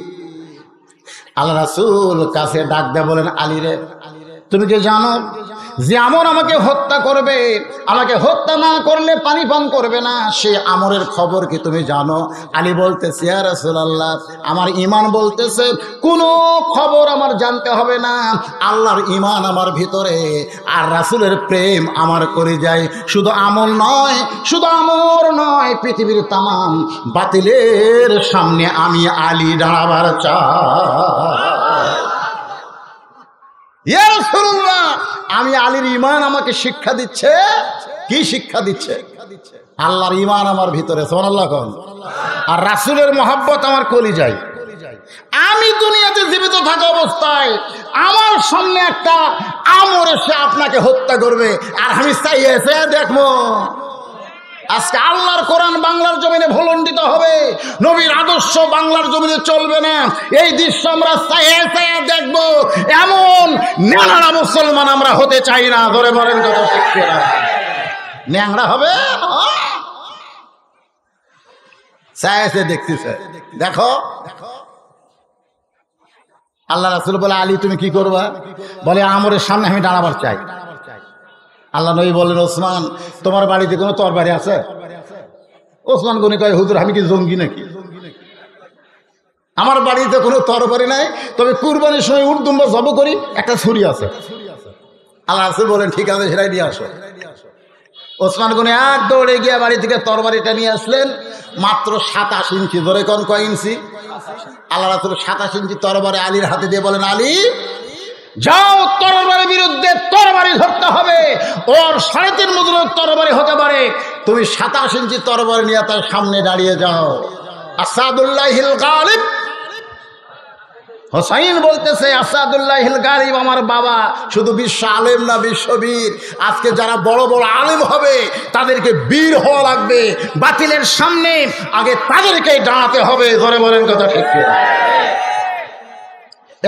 এক দৌড় মারতেছে, পিছন দিক থেকে আল্লাহ নবী ডাকতে বলে, আলী মাত্র 27 ইঞ্চি একটা তরবারি দিলাম, এই তরবারি পাইয়া তুমি দৌড় মারতেছো কেন? তুমি আসতে গেলেও তো এই রাস্তায় আমরকে পাবা, তবে দৌড় মারার কারণ কি? আলী বলতেছে, রাসূলুল্লাহ, আপনি যখন আমাকে হুকুম দিলেন এই তরবারি নিয়ে আমরের সামনে দাঁড়াও, হুজুর আমার ঈমান এমন ভাবে বৃদ্ধি পেয়েছে, ওই মহাবীর আমর কাফের শয়তান আপনার পবিত্র চেহারা দেখার আগে আমি আলী ওরে জাহান্নামে পাঠাবার চাই। সমস্ত সাহাবেরা কয়, কি কয় বেটা, 27 ইঞ্চি একটা চাকু নিয়ে 3.5 ওজনের তরবারের সামনে দাঁড়াবে? ইমানের বলে বলিয়ান হয়ে বলতেছে, আপনার পবিত্র চেহারা দেখার আগে আমি ওকে জাহান্নামে পাঠাবার চাই। আল্লাহ রাসূল বললেন, তুমি একলা না, যাও। ইমান বলতেছে, আমি একলা? কথা কন, একলা? রাসূল বেশি কিছু বললেন না, শুধু বললেন, তুমি একলা না, যাও। এক দৌড়ে গিয়ে দেখে আমর শুধু একা না, তার পিছনে হাজার হাজার কাফেররা মিছিল করতেছে। মুসলমানের নবীকে কেউ বাঁচাবার পারবে না, মুসলমানের নবীকে কেউ বাঁচাবার পারবে না। আর আমর খালি হাতির মতন হাঁটতেছে। আলী সামনে গিয়ে আমরের একের লাইন বরাবর দাঁড়ায় গেছে। মহাবীর আমর বলতেছে, তুই কে রে পুচকা? তুই আমার সামনে দাঁড়াইলি হাতে একটা চাকুলিয়া। হযরত আলী চাকু দিয়ে আমরের সামনে একটা টান দিয়ে বললেন, কাফেরের পাটা, তুই কত বড় বাপের বেটা! আল্লাহ নবীকে হত্যা করে তো দূরের কথা, এই দাগটা ডেঙ্গায় খালি এক ধাপ সামনে যা। সোনাল্লাহ বলবেন না? সামান্য একটা চাকু মাটিতে দাগ দিয়ে বলতেছেন, কাফেরের পাটা। তুই কত বড় বাপের বেটা, আল্লাহ নবীকে হত্যা করবি? হত্যা করা দূরের কথা, যে দাগটা দাগ দিলাম এই দাগটা ডেঙ্গায় খালি এক ধাপ সামনে যা যা, সঙ্গে সঙ্গে আমরের কলিজায় আল্লাহ ভয় তৈরি করে দিলেন। সমস্ত কাফেররা বলতেছে মারেন মারেন মারেন মারেন। কি বলতেছে আপনার সামনে? আপনি কেন এত বড় তরবারি ঘাড়ের উপরে নিয়ে আসেন? এখন কাফেরদের মিছিলে মহাবীর আমর যখন ওই ছোট্টা আলীকে মারতে চায়, যখন 3.5 তরবারি হযরত আলীর দিকে বাড়ায় দিচ্ছে, আলী রাদিয়াল্লাহু তাকায় দেখতেছি আনজুরুবি নূরিল্লাহ, আল্লাহ তার চোখের নূর খুলে দিছে। ওটা তরবারি না, ওটা যেন কাঠের তক্তা হয়ে গেছে। হযরত হুসাইন রাদিয়াল্লাহু তাআলা যুদ্ধ করতে করতে করতে অনেকগুলো জিয়াদ বাহিনীকে, ইয়াজিদ বাহিনীকে হত্যা করলেন। তার দেহের মধ্যে প্রায় 40টার মতন বর্ষার আঘাত, 30টার মতন যখন তীর ঢুকে গেল, এমন সময় তিনি এভাবে আমার দিকে তাকায় দেখেন, এইভাবে তিনি তরবারিটা মাটির উপরে রাখা ওই তরবারির গোড়ার উপরে এরকম কপালটা রাখলেন। কপালটা রাখলেন, কে যেন বলে হুসাইন। এরা বোঝে না, এরা না বুঝ, এরা দুনিয়ার মানুষকে নেতা মেনে আজকে জিহাদের ময়দানে এসে আওলাদের রাসূলের উপরে হত্যার চেষ্টা করতেছে। এতগুলো বর্ষা মারছে, এতগুলো তীর মারছে, তোমার আঘাতেও অনেকগুলো দুনিয়া থেকে চলে গেছে। হোসাইন রে, ওরা যদি তোমাকে মারে তুমি জান্নাতের সর্দার হবা, কিন্তু তোমার আঘাতে যদি ওরা মরে ওরা জাহান্নামে চলে যাবা। রাহমাতুল্লিল আলামিনের নাতি হইয়া তুমি কি চাও জিয়াদ বাহিনী জাহান্নামী হয়ে যাক? চিন্তা করতেছে, তরবারিটা মাটির দিকে ফোড়ায় দিয়া ওই হাতের উপরে মাথা রেখে এমন সময় জিয়াদ চিৎকার করে বলতেছেন, আর আমাদের দরকার নাই, আমরা এখান থেকে চলে যাব। সীমার সামনে এসে বলতেছে, জিয়াদ ভাই, এই মুহূর্তে আমরা যদি চলে যাই তাহলে আমরা বিপদের মধ্যে পড়ে যাব। যদি হোসেন জীবিত হয় তাহলে আরো বিপদ বাড়বে, আবার যদি এখানে এইভাবে পড়ে থাকে আমাদের কিন্তু ইয়াজিদের সম্মান কমে যাবে। তখন সীমারের নেতৃত্বে সানান ইবনে আনাস নামে একজন মতিভ্রম হোসেন রাদিয়াল্লাহু দেহ থেকে মস্তককে বিচ্ছিন্ন করলেন। দেহ পড়ে থাকলো কারবালায়, মাথা নিয়ে গেল সিরিয়ার দামেস্কে, দামেস্কে নিয়ে যাওয়া হলো মাথা একটা তসবির উপরে। হোসেনের মাথাটা যখন রেখে দেওয়া হলো, ইয়াজিদ তখন ক্ষমতার চেয়ারের মধ্যে বসা ছিল। ওই চেয়ারে বসা অবস্থায় কেউ বলেছেন তরবারি, কেউ বলেছেন লাঠি, হোসেনের মুখের মধ্যে ঢুকাইয়াতে তিরস্কার করে বলতে লাগলেন, হোসেন শুধু জেদ করলাম, তোমার কাছে আমার লোকেরা গিয়ে বলেছিল তোমার নানা হলো বিশ্ব নবী, তোমার বাবা হলো বিশ্ব আলেম, তোমার মা হলো খাতুরে জান্নাত, তুমি খামাখা গন্ডগোল কেন করবে? তুমি পীর সাহেব হয়ে বসে থাকবা, আমরা হাদিয়া দিব, নজরানা দিব, তুমি খাবা, কিন্তু তুমি খামাখা গন্ডগোল করতে আইসা জিদ করে আজকে তুমি শেষ হয়ে গেলে, তোমার অস্তিত্ব আর দুনিয়ার বুকে থাকলো না। মুখে লাঠি ঢুকাইয়া দিয়ে ইয়াজিদ যখন এমন তিরস্কার কথা বলতেছে, ইয়াজিদের বিবিটা ছিল অত্যন্ত ভালো, জোরে কোন সুবহানাল্লাহ। ঘরের ভিতর থেকে ইয়াজিদের বিবি বলতেছে, স্বামী গো, আপনি খামোশ হয়ে যান, আপনি কার সঙ্গে বেয়াদবি করতেছেন? দেহ পড়ে আছে কারবালায়, মাথা নিয়ে এসে আপনার দরবারে এই সমস্ত মুনাফিকের বাচ্চারা, আপনি সেই বুকের মধ্যে লাঠি ঢুকায় দিয়া তিরস্কার করতেছেন। ইয়াজিদ তার বিবির কথায় কর্ণপাত করলেন না। যারা সামনে বসেছিল তারা সবাই হোসেনকে ভালোবাসে, চোখের পানি নিয়ে কাঁদতেছে, কিন্তু ইয়াজিদের সামনে কথা বলতে পারতেছে না। বাংলাদেশের 90% মুসলমান আমাদের কোরআনের পাখিকে ভালোবাসে, কিন্তু কথা বলতে পারতেছে না। আসলে বলেন ঠিক কিনা? ইয়াজিদের দরবারে যারা বসে আছে, ইয়াজিদের দরবারে যারা বসে আছে তারা সবাই হোসেনকে ভালোবাসে, ধরে কেন সুবহানাল্লাহ, কিন্তু কথা বলতে পারতেছে না, কথা বলতেছে না। যে কথা বললি, কথা বললি বিপদ, জোরে কথা ঠিক কিনা? আয় রে, মানে ইয়াজিদ বলতেছে তুমি শেষ হয়ে গেলে, জিদ করলে, আজকে তুমি কোথায় আমি কোথায়? তোমার দেহ পড়ে আছে কারবালায়, মাথা আছে আমার দরবারে, আর আমি ক্ষমতার চেয়ারে বসে আছে। ওই খালি জিদ করলে, আমার প্রস্তাব গ্রহণ করলে তুমি বড় পীর হতে। কমলা খাবা না সেব খাবা না আঙ্গুর খাবা, দেশি মুরগি না বিদেশি খাবা, খাবার কোনো আছে? কিন্তু জেদ করলে এখন জেলখানার মধ্যে কম্বলও নাই। বুদ্ধি শিক্ষা গ্রহণ করতেছেন তো, বুঝবার পারতেছেন। একটু মনোযোগ দিয়ে শুনবেন। কারবালা মানে কি? কারিবুল বালা। আমাদের সামনেও বিপদ আছে, এই বিপদকে আমাদের মোকাবেলা করার দরকার আছে না নাই? যেরকম আছে না নাই? ইমানের বলে বলিয়ান হয়ে হুসাইনি চেতনা নিয়ে আমরা বাংলাদেশের কারবালার মোকাবেলা করবো। যেরকম কথা হেঁকে না, সেই শিক্ষা আজকের মাহফিল আমাদের নেওয়া লাগবে ভাই। এই গরমের মধ্যে কষ্ট করে বসে আছেন, এমনি থাকলে কাম হবে না। রে যুবকেরা, তোমাদের সর্দার হবে হোসাইন। তোমরা জান্নাতে যাওয়া সর্দার হোসাইন হবে। তোমরা মেসি নেইমারের পিছনে জীবন দিলা।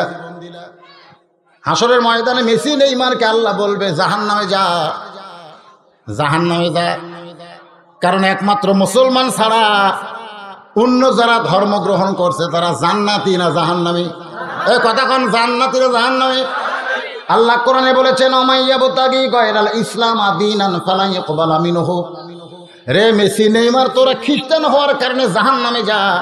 মেসি নেইমার বলবে আল্লাহ আমরা জাহান্নামে যাব, কিন্তু যারা আমাকে পতাকা বানালো, যারা আর্জেন্টিনার পতাকা বানালো, ব্রাজিলের পতাকা বানালো, আমাদের জার্সি যারা গায়ে দিল, তাদেরকে ছাড়া তো আমরা জাহান্নামে যাবার চাই না। মুসলমানের নবী বলেছেন মান তাসাব্বা বিকওমিন ফাহুয়া মিনহুম। যে জাতকে মহব্বত করবে ওই জাতের সঙ্গে তারা হাসর নাসর হবে। মেসি নেইমারকে যারা ভালোবাসছে ওই বাংলার যুবক ছাড়া আমরা জাহান্নামে যাব।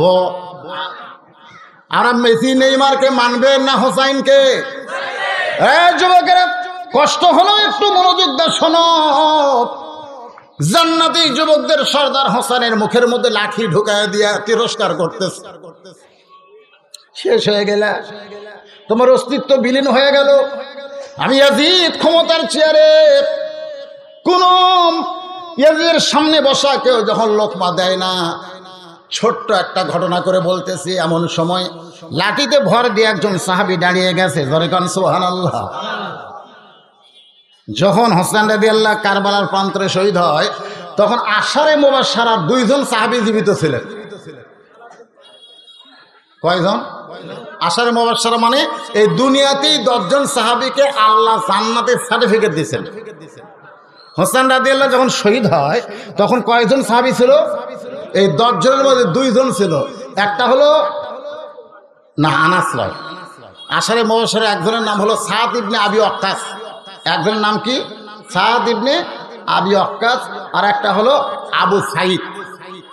আবু সাইদ এই 2 জন আশারে মুবাশশারা ছিলেন, জীবিত ছিলেন। ইয়াজিদ কিন্তু চাইলো যে এই 2টাকে মোটামুটি যদি হাত করবার পারি। বহু চেষ্টা করছে, বহু শিক্ষা কারবালার মধ্যে আছে। আমি আপনাদের সপ্তাহে একদিনে বলতে পারবো না, যেগুলো বর্তমান প্রেক্ষাপটে দরকার আমি সেটা বলতেছি। তো লাঠিতে ভর দিয়ে একজন সাহাবী দাঁড়ায় গেছে। এটা আমার এক যুবক বলতেছে, তার নাম হলো আনাস ইবনে মালিক। নাম কি? আল্লাহ রাসূলের 10 বছর খেদমত করছেন একাধারে। কয় বছর? 10 বছর। কি ছিলেন, গোলাম না খাদেম? খাদেম। হ্যাঁ, খাদেম বলা যাবে, খাদেম বলা যাবে, কিন্তু গোলাম বলা যাবে না। বাংলাদেশে কেউ যদি নাম রাখে গোলাম রাসূল, তাহলে নাম রাখা হারাম। গোলাম রব্বানি রাখা যাবে, গোলাম রাসূল রাখা যাবে না। রাসূলের কোনো গোলাম ছিল না, রাসূলের খাদেম ছিল। একাধারে কয় বছর? 10 বছর। লাঠির ভর দিয়ে দাঁড়ায় বলতেছে, ইয়াজিদ, ইয়াজিদ, তুমি কার সম্মানে বেয়াদবি করতেছো? তুমি কাকে নিয়ে আজে বাজে কথা বলতেছ? তুমি যার মুখের মধ্যে তরবারি দিয়া লাঠি ঢুকায় তিরস্কার করতেছো, সেই হোসাইনকে তুমি চিনো না? সুবহানাল্লাহ। আজকে এই মাহফিলে যারা বসে আছি ভাইজান, কারবালা থেকে শিক্ষা নিতে গেলে হোসাইনকে চেনার দরকার আছে না নাই? আনাস ইবনে মালিক ইয়াজিদকে লক্ষ্য করে বলতেছে, তুমি হোসাইনকে চেনো না? যদি চিন্তা, তাহলে এত বড় বেয়াদবি তুমি করতে পারতা না। যদি চিন্তা, যদি চিনবার পারতা, চিনার দরকার আছে না নাই? দরকার আছে না নাই? আনাস বললেন, তাহলে শোনো। আল্লাহ নবী ঘরের মধ্যে নামাজের সেজদায়, নবী ঘরের মধ্যে নামাজের সেজদায়, আনাস রাদিয়াল্লাহু নবীর পাশে দাঁড়িয়ে আছে। এমন সময় কুত্তে হোসাইন দৌড়ে সে ঘরের মধ্যে ঢোকে, নবীর পিঠের উপরে চড়ে বসে বলতে, চল ঘোড়া চল, চল ঘোড়া চল। আল্লাহর নবী সেজদাত আছে।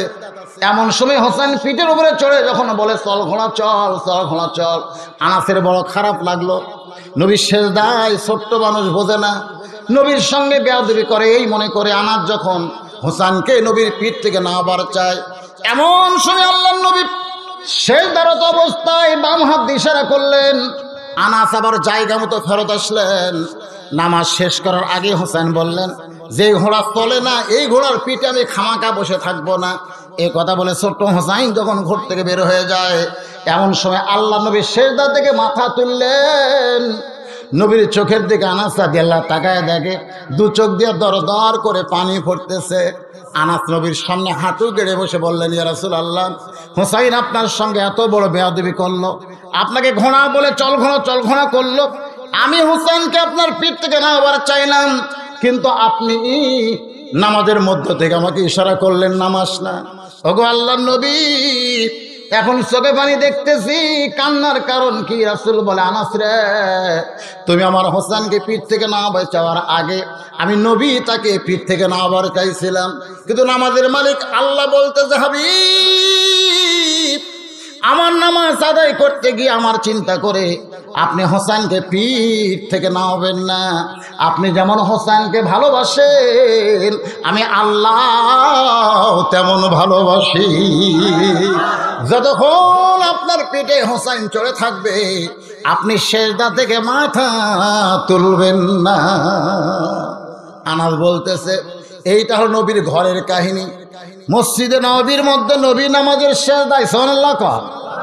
কোত্থেকে হাসান হোসেন দুই ভাই এসে নবীর পিঠের উপরে চড়ছে। এতদিন চড়তো একজন, আজ চড়ছে কয়জন? নবী নামাজের সেজদায়। সাহেবরা চিন্তায় পড়ে গেল। আল্লাহ নবী বলেছেন খুব বেশি পারলে 5 বার পড়ো সুবহান রাব্বিয়াল আলা, 3 বার 5 বার, এর বেশি পড়া যাবে না। কিন্তু সেজদার মধ্যে আর তো সুবহান রাব্বিয়াল আলাও পড়া যায় না, সেজদা থেকে নবীও মাথা তোলে না। নবী মাথা না তুললে সাহেবরা কেমনে তুলবে? মাতা কুমর রাসূলু ফাখুযুহু ওয়া মা নাহাকুম আনহু ফান্তাহু। আল্লাহ বলে দিয়েছেন নবী যা করবে সেটাই তোমাদের দলিল। জোরে কারণ সুবহানাল্লাহ। নামাজের সেজদা লম্বা হয়ে গেল। এক সময় হাসান হোসেন যখন নানার পিঠ থেকে নেমে চলে যায়, নবী আমার সেজদা থেকে মাথা তুললেন।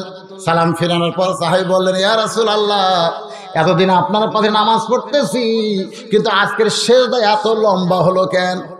আল্লাহ নবী বললেন, তোমরা তো জানো না, আমি যখন সেজদায় গেছিলাম বড় বিপদে পড়ছিলাম। আমার হাসান হোসাইন আমার পিঠে চড়ে আমাকে ঘোড়া বানাইছিল। আমি পিঠ থেকে নামাবার চাইলাম, কিন্তু আল্লাহ বললেন আপনি যেমন ভালোবাসেন আমি আল্লাহ তেমন ভালোবাসি। আনাস ইবনে মালিক বলে, মুখের মধ্যে লাঠি ঢুকাও। হ্যাঁ, যে আল্লাহ নবীরে ঘোড়া বানাইলে আল্লাহ খুশি হয়, আর তুমি ইয়াজিদ, হ্যাঁ, এই যার মুখের মধ্যে লাঠি ঢুকাইছো তারে তুমি চিনো? তুমি তারে চিনো? আজকে বাংলার মুসলমান হোসেনকে চিনার দরকার আছে না নাই? শিক্ষা নিতে হয় ভাইজান। তিনি কেন দুনিয়া থেকে চলে গেলেন তিনি বুঝাইয়া দিলেন, বাতিলের সঙ্গে মাথা নত করা যাবে না। কুল জাল হক ওয়া যাহাকাল বাতিল ইন্নাল বাতিলা কানা যাহুকা। বাতিলের সামনে মাথা নত করব?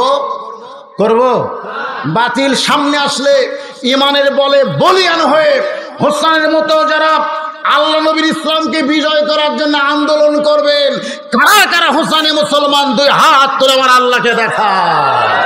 লিল্লাহি তাকবীর। আল্লাহ দেখেন, মুহররম মাসে কারবালার শিক্ষা স্বরূপ আলোচনা করতেছি। তোমার বান্দারা 2 হাত তুলে বাতিলের বিরুদ্ধে আপোষ করবে না, হাত নামান।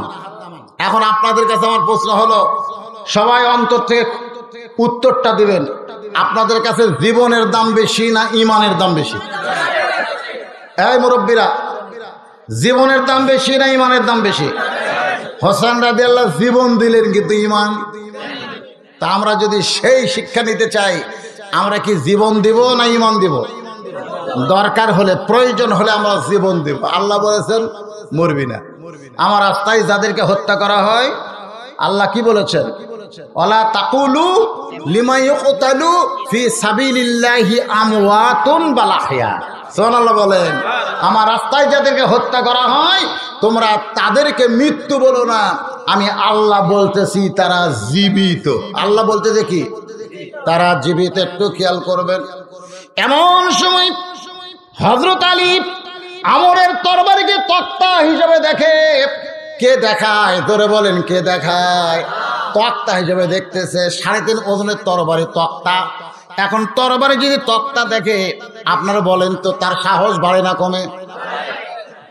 যখন ইব্রাহিম আলাইহিস সালামকে চড়কের উপরে বসে রাখছেন, বারবার নমরুদ বলতে তাকায়, দেখ ইব্রাহিম, আমি তোর জন্য আগুন জ্বালায় রাখছি, খালি সড়কে টান দিবি, তুই পড়বি আর আগুনে পুড়ে মরবি।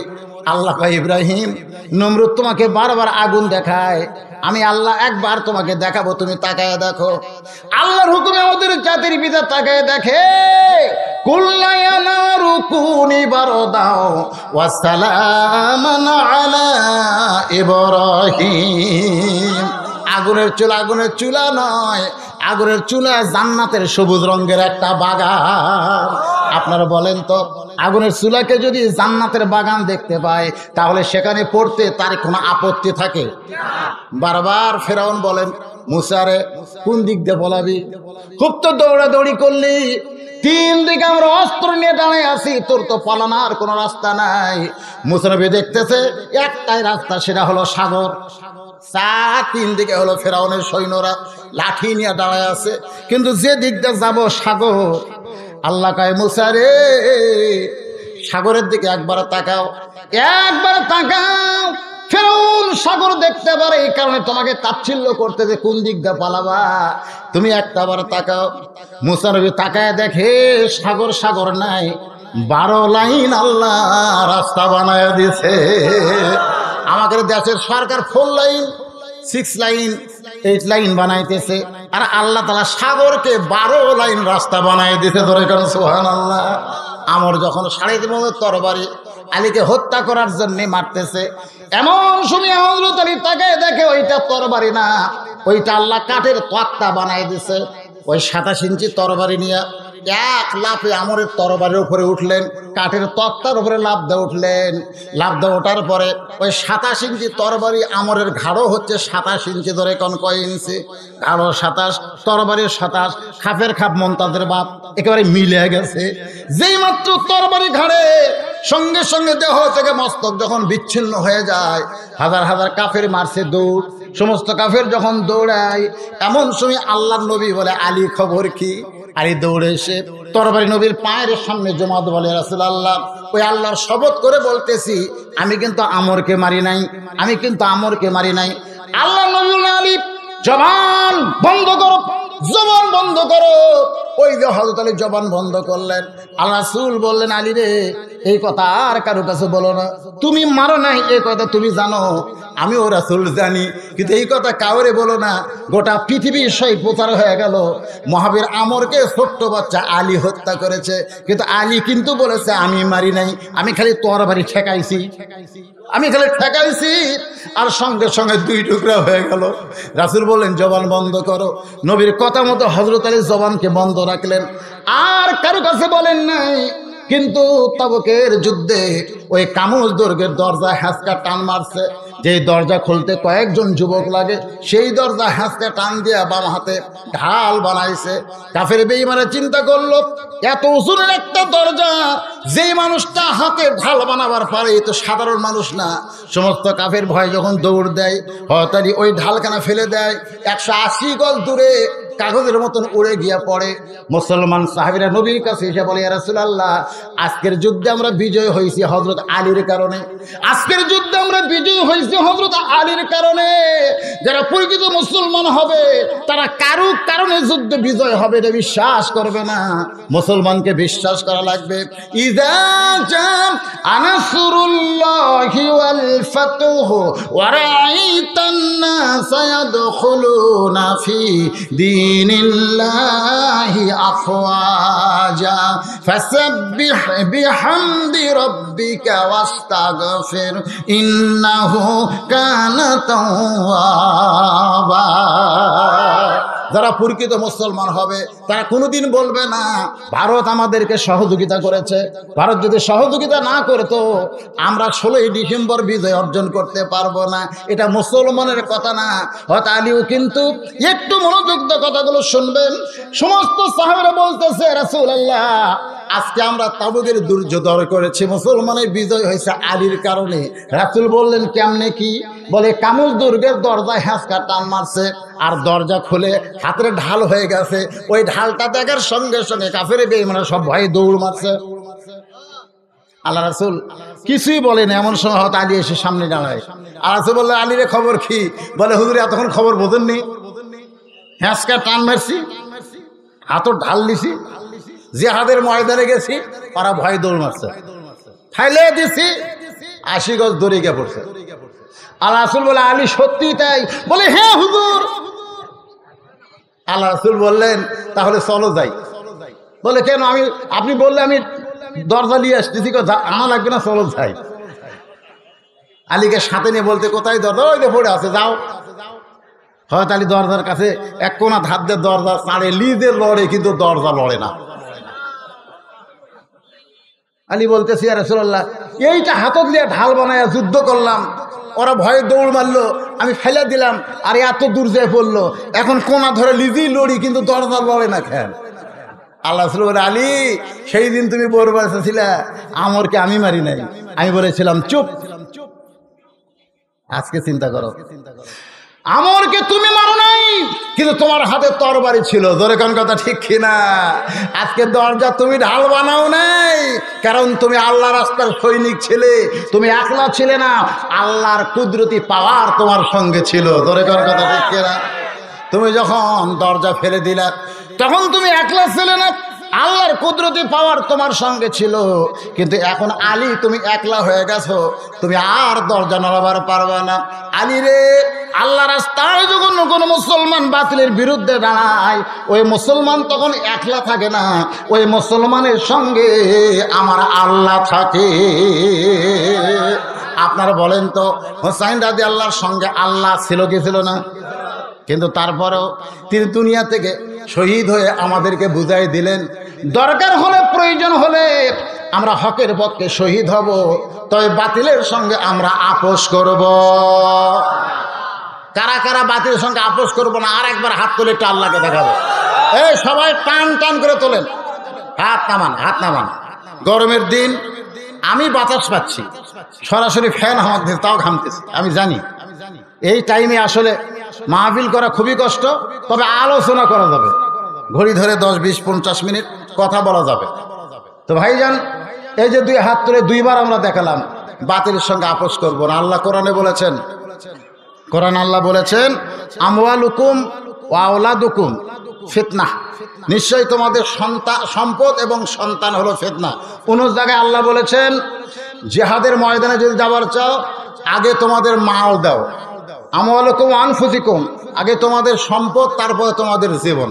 যারা বাতিলের বিরুদ্ধে জীবন দেওয়ার জন্যে আল্লাহর কাছে দুই হাত তুলেছি।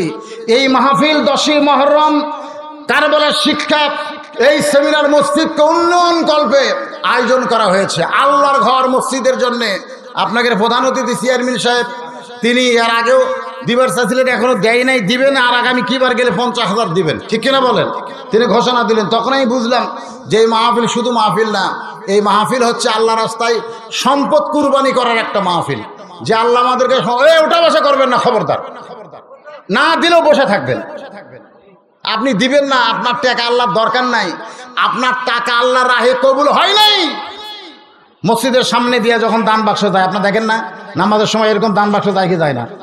ইমাম সাহেব অবশ্য বলে আপনাদের সকলের সামনে মসজিদের দান বাক্স গেল, সবাই যা যা পারেন আল্লাহ রাস্তায় দিবেন। তো এখন দান বাক্স যে সামনে আইছে, এখন ওই লোকটা চিন্তা করতেছে কি করি, চোখ বন্ধ করছে, বন্ধ করে দেখে 500 টাকার একটা লোট আছে, 200 টাকার একটা লোট আছে, 100 টাকার একটা লোট আছে, 10 টাকা 20 টাকা নাই। 10 টাকা 20 টাকা কি নাই? খুব খেয়াল করে দেখে 10 টাকা নাই, 20 টাকা নাই, তখন দান বাক্স এরকম মারছে ঠেলা, এমন করে ঠেলা মারছে, 2 জন পার হয়ে দান বাক্স চলে গেছে। আচ্ছা ঠিক আছে, ওরা খুব খুশি, যা এবারে তোর হাতত বল আছে রে, দুই কান্দের ফেরেশতা কান্দ থেকে বলতেছে আল্লাহ আমরা এই শয়তানের কান্দতে থাকতে চাই না। যে শয়তান পকেট ভরার টাকা থুয়ে তোমার দান বাসে ঠেলা মারে ওর কান্দর থেকে আমরা কর্ম কি? আমাকে লেখার তো কিছু নাই। আজকে আপনাদের পকেটে যদি টাকা থাকে আর যদি আজকের এই দানকে আপনার ঠেলা মারেন তাহলে আপনার কান্দের ফেরেশতারা লিখবে কি? যাদের পকেটে টাকা আছে তাদের কাছে আমার দাবি আছে, টাকা থাকার পরেও যদি দান না করেন তাহলে আপনারা হোসাইনি মুসলমান হতে পারবেন না, আল্লাহ রাস্তায় জীবনে কুরবানি করতে পারবেন। আল্লাহ বলেছে আমওয়ালুকুম, আগে তোমাদের সম্পদ চাই, ও আনফুসুকুম, তারপরে তোমাকে জীবন দাও। বলার সঙ্গে সঙ্গে আল্লাহর একজন বান্দা 2000 টাকা নগদে আল্লাহর ঘরে করছে দান। আল্লাহ তার দানকে কবুল করেন। আল্লাহ নেক নিয়ত নেক আশা পড়াক আল্লাহুম্মা আমিন। আমার মা বোনেরা পর্দার অন্তরে বসে যারা আলোচনা শুনতেছেন, কি আয়ব মিলিটারি লেঙ্গাফির আল্লাহ 1000 টাকা দান করেছে আল্লাহ তোমার ঘরের জন্য। আল্লাহ দানকে কবুল করেন। আল্লাহ তোমার একজন বান্দা মাঝখান থেকে কিছু দান করলো, আল্লাহ কবুল করেন। লিল্লাহি তাকবীর। আজকের মাহফিলের সম্মানিত সভাপতি সাহেব, এ মাদ্রাসার উপাধ্যক্ষ 5000 টাকা আমার এই ভাইজান 5000 টাকা আল্লাহর ঘরে নগদে করছে দান। আল্লাহ তার দানকে কবুল করেন। আল্লাহ নেক নিয়ত লেখাপড়া করেন। মামুনুর রশিদ 1000 টাকা দান করেছে। আল্লাহ দানকে কবুল করেন। এই বিজ্ঞাপনে যত নাম লেখছে তারা কি আছে? সবাই দিছে? এই জেলা বিজ্ঞাপন অতিথি করছেন আপনারা? আসেনি মনে হয়। হ্যাঁ, সবাই দেন, সবাই দেন। আল্লাহর ঘরের জন্য মাহফিল হচ্ছে, কারবালার শিক্ষা তো নিয়ে নিলি। এরপরে আজকে আপনারা একটু দান করে বুঝেন যে সামনে যত বিপদে মুসিবতে আসুক টাকা আগে দেওয়া লাগবে। টাকা না দিলে তো আল্লাহ বুঝবে তোর আখিরাতের প্রতি বিশ্বাস নাই। দান করা মানে আখিরাতকে বিশ্বাস করা। আপনারা যে টাকাটা দিচ্ছেন আপনারা কি এখানে পাবেন না আখিরাতে পাবেন? তাহলে বিশ্বাস যদি না হয়, পকেটের টাকা দিয়ে এই টাকা দিয়ে তো চা খাওয়া হবে, দরকার নাই। আর যারা আখিরাতকে বিশ্বাস করে তারা বিশ্বাস করবে এই টাকা দুনিয়ার কোনো ব্যাংকে জমা না, আমার জান্নাতের অ্যাকাউন্টে আল্লাহ জমা করে দিবে। এই বুঝি মিজানুর রহমান ধান ব্যবসায়ী 1000 টাকা দান করেছে। আল্লাহ তার ব্যবসার মধ্যে বরকত দেন। 1000 টাকা দান করেছে আল্লাহ তোমার ঘরে। আর একজন 200 টাকা দান করছে, আল্লাহ কবুল করেন। এর ভিতরে গামছা নিয়ে যান, রুমাল নিয়ে যান ভাই। মাহফিল কমিটির লোকজনকে বলতেছি, আল্লাহর একজন বান্দা 1000 টাকা কি দিল? মিজানুর রহমান, রড সিমেন্টের দোকান মিজানুর রহমান 1000 টাকা দান করেছে। আল্লাহ দানকে কবুল করেন। আল্লাহ নেক নিয়ত নেক আশা পড়াক আল্লাহুম্মা আমিন। কবুল করো, কবুল করো। মোদের কামনা দানকারীকে দিও জান্নাত, আল্লাহ নিরাশ কইরো না। এ ভাই, আল্লাহর ঘরের জন্য কিছু দিবেন না দিয়ে কোথায় যাবেন? এতক্ষণ ওয়াজ শোনার পরে এই মন হলো ফাঁকি মারবো। ফাঁকি আপনি মারতে পারবেন না। তো হয়তো আপনার টাকা আল্লাহর ঘরে দেওয়া হলো না, কিন্তু এই টাকা ডাক্তারও ঠিকই দেওয়া লাগবে। এই টাকা ডাক্তারও ঠিকই দেওয়া লাগবে। এই টাকা আপনার ছেলে নেশাখোর হবে, হিরোইন খোর হবে, পালসার গাড়ি চলাইতে গিয়ে অটো ভ্যানের সাথে অ্যাক্সিডেন্ট করবে। টাকা আজকে মসজিদ দিচ্ছেন না, এ টাকা ঠিকই নামা যাবে, 10 গুণ নামবে। আল্লাহ কোরআনে বলেছেন আমা তুনফিকু মিন শাইইন ফি সাবিলিল্লাহি ওয়াফা ইলাইকুম ওয়া আনতুম লা তুজলামুন। আল্লাহর একজন বান্দা 1000 টাকা দান করেছে, আল্লাহ কবুল করেন। প্রাইমারি হেডমাস্টার এখানকার, খালি সব মিজানুর রহমান। আল্লাহ 500 টাকা দান করছে।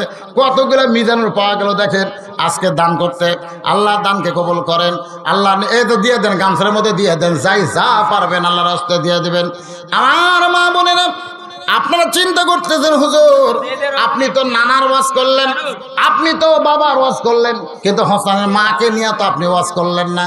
কারণ এইদের লোকেরা বলেছিল তোমার মা শুধু, তোমার মা খাতুনে জান্নাত। হোসেন বলেছে আমার মা শুধু খাতুনে জান্নাত না, আমার মা হলো জোহরা।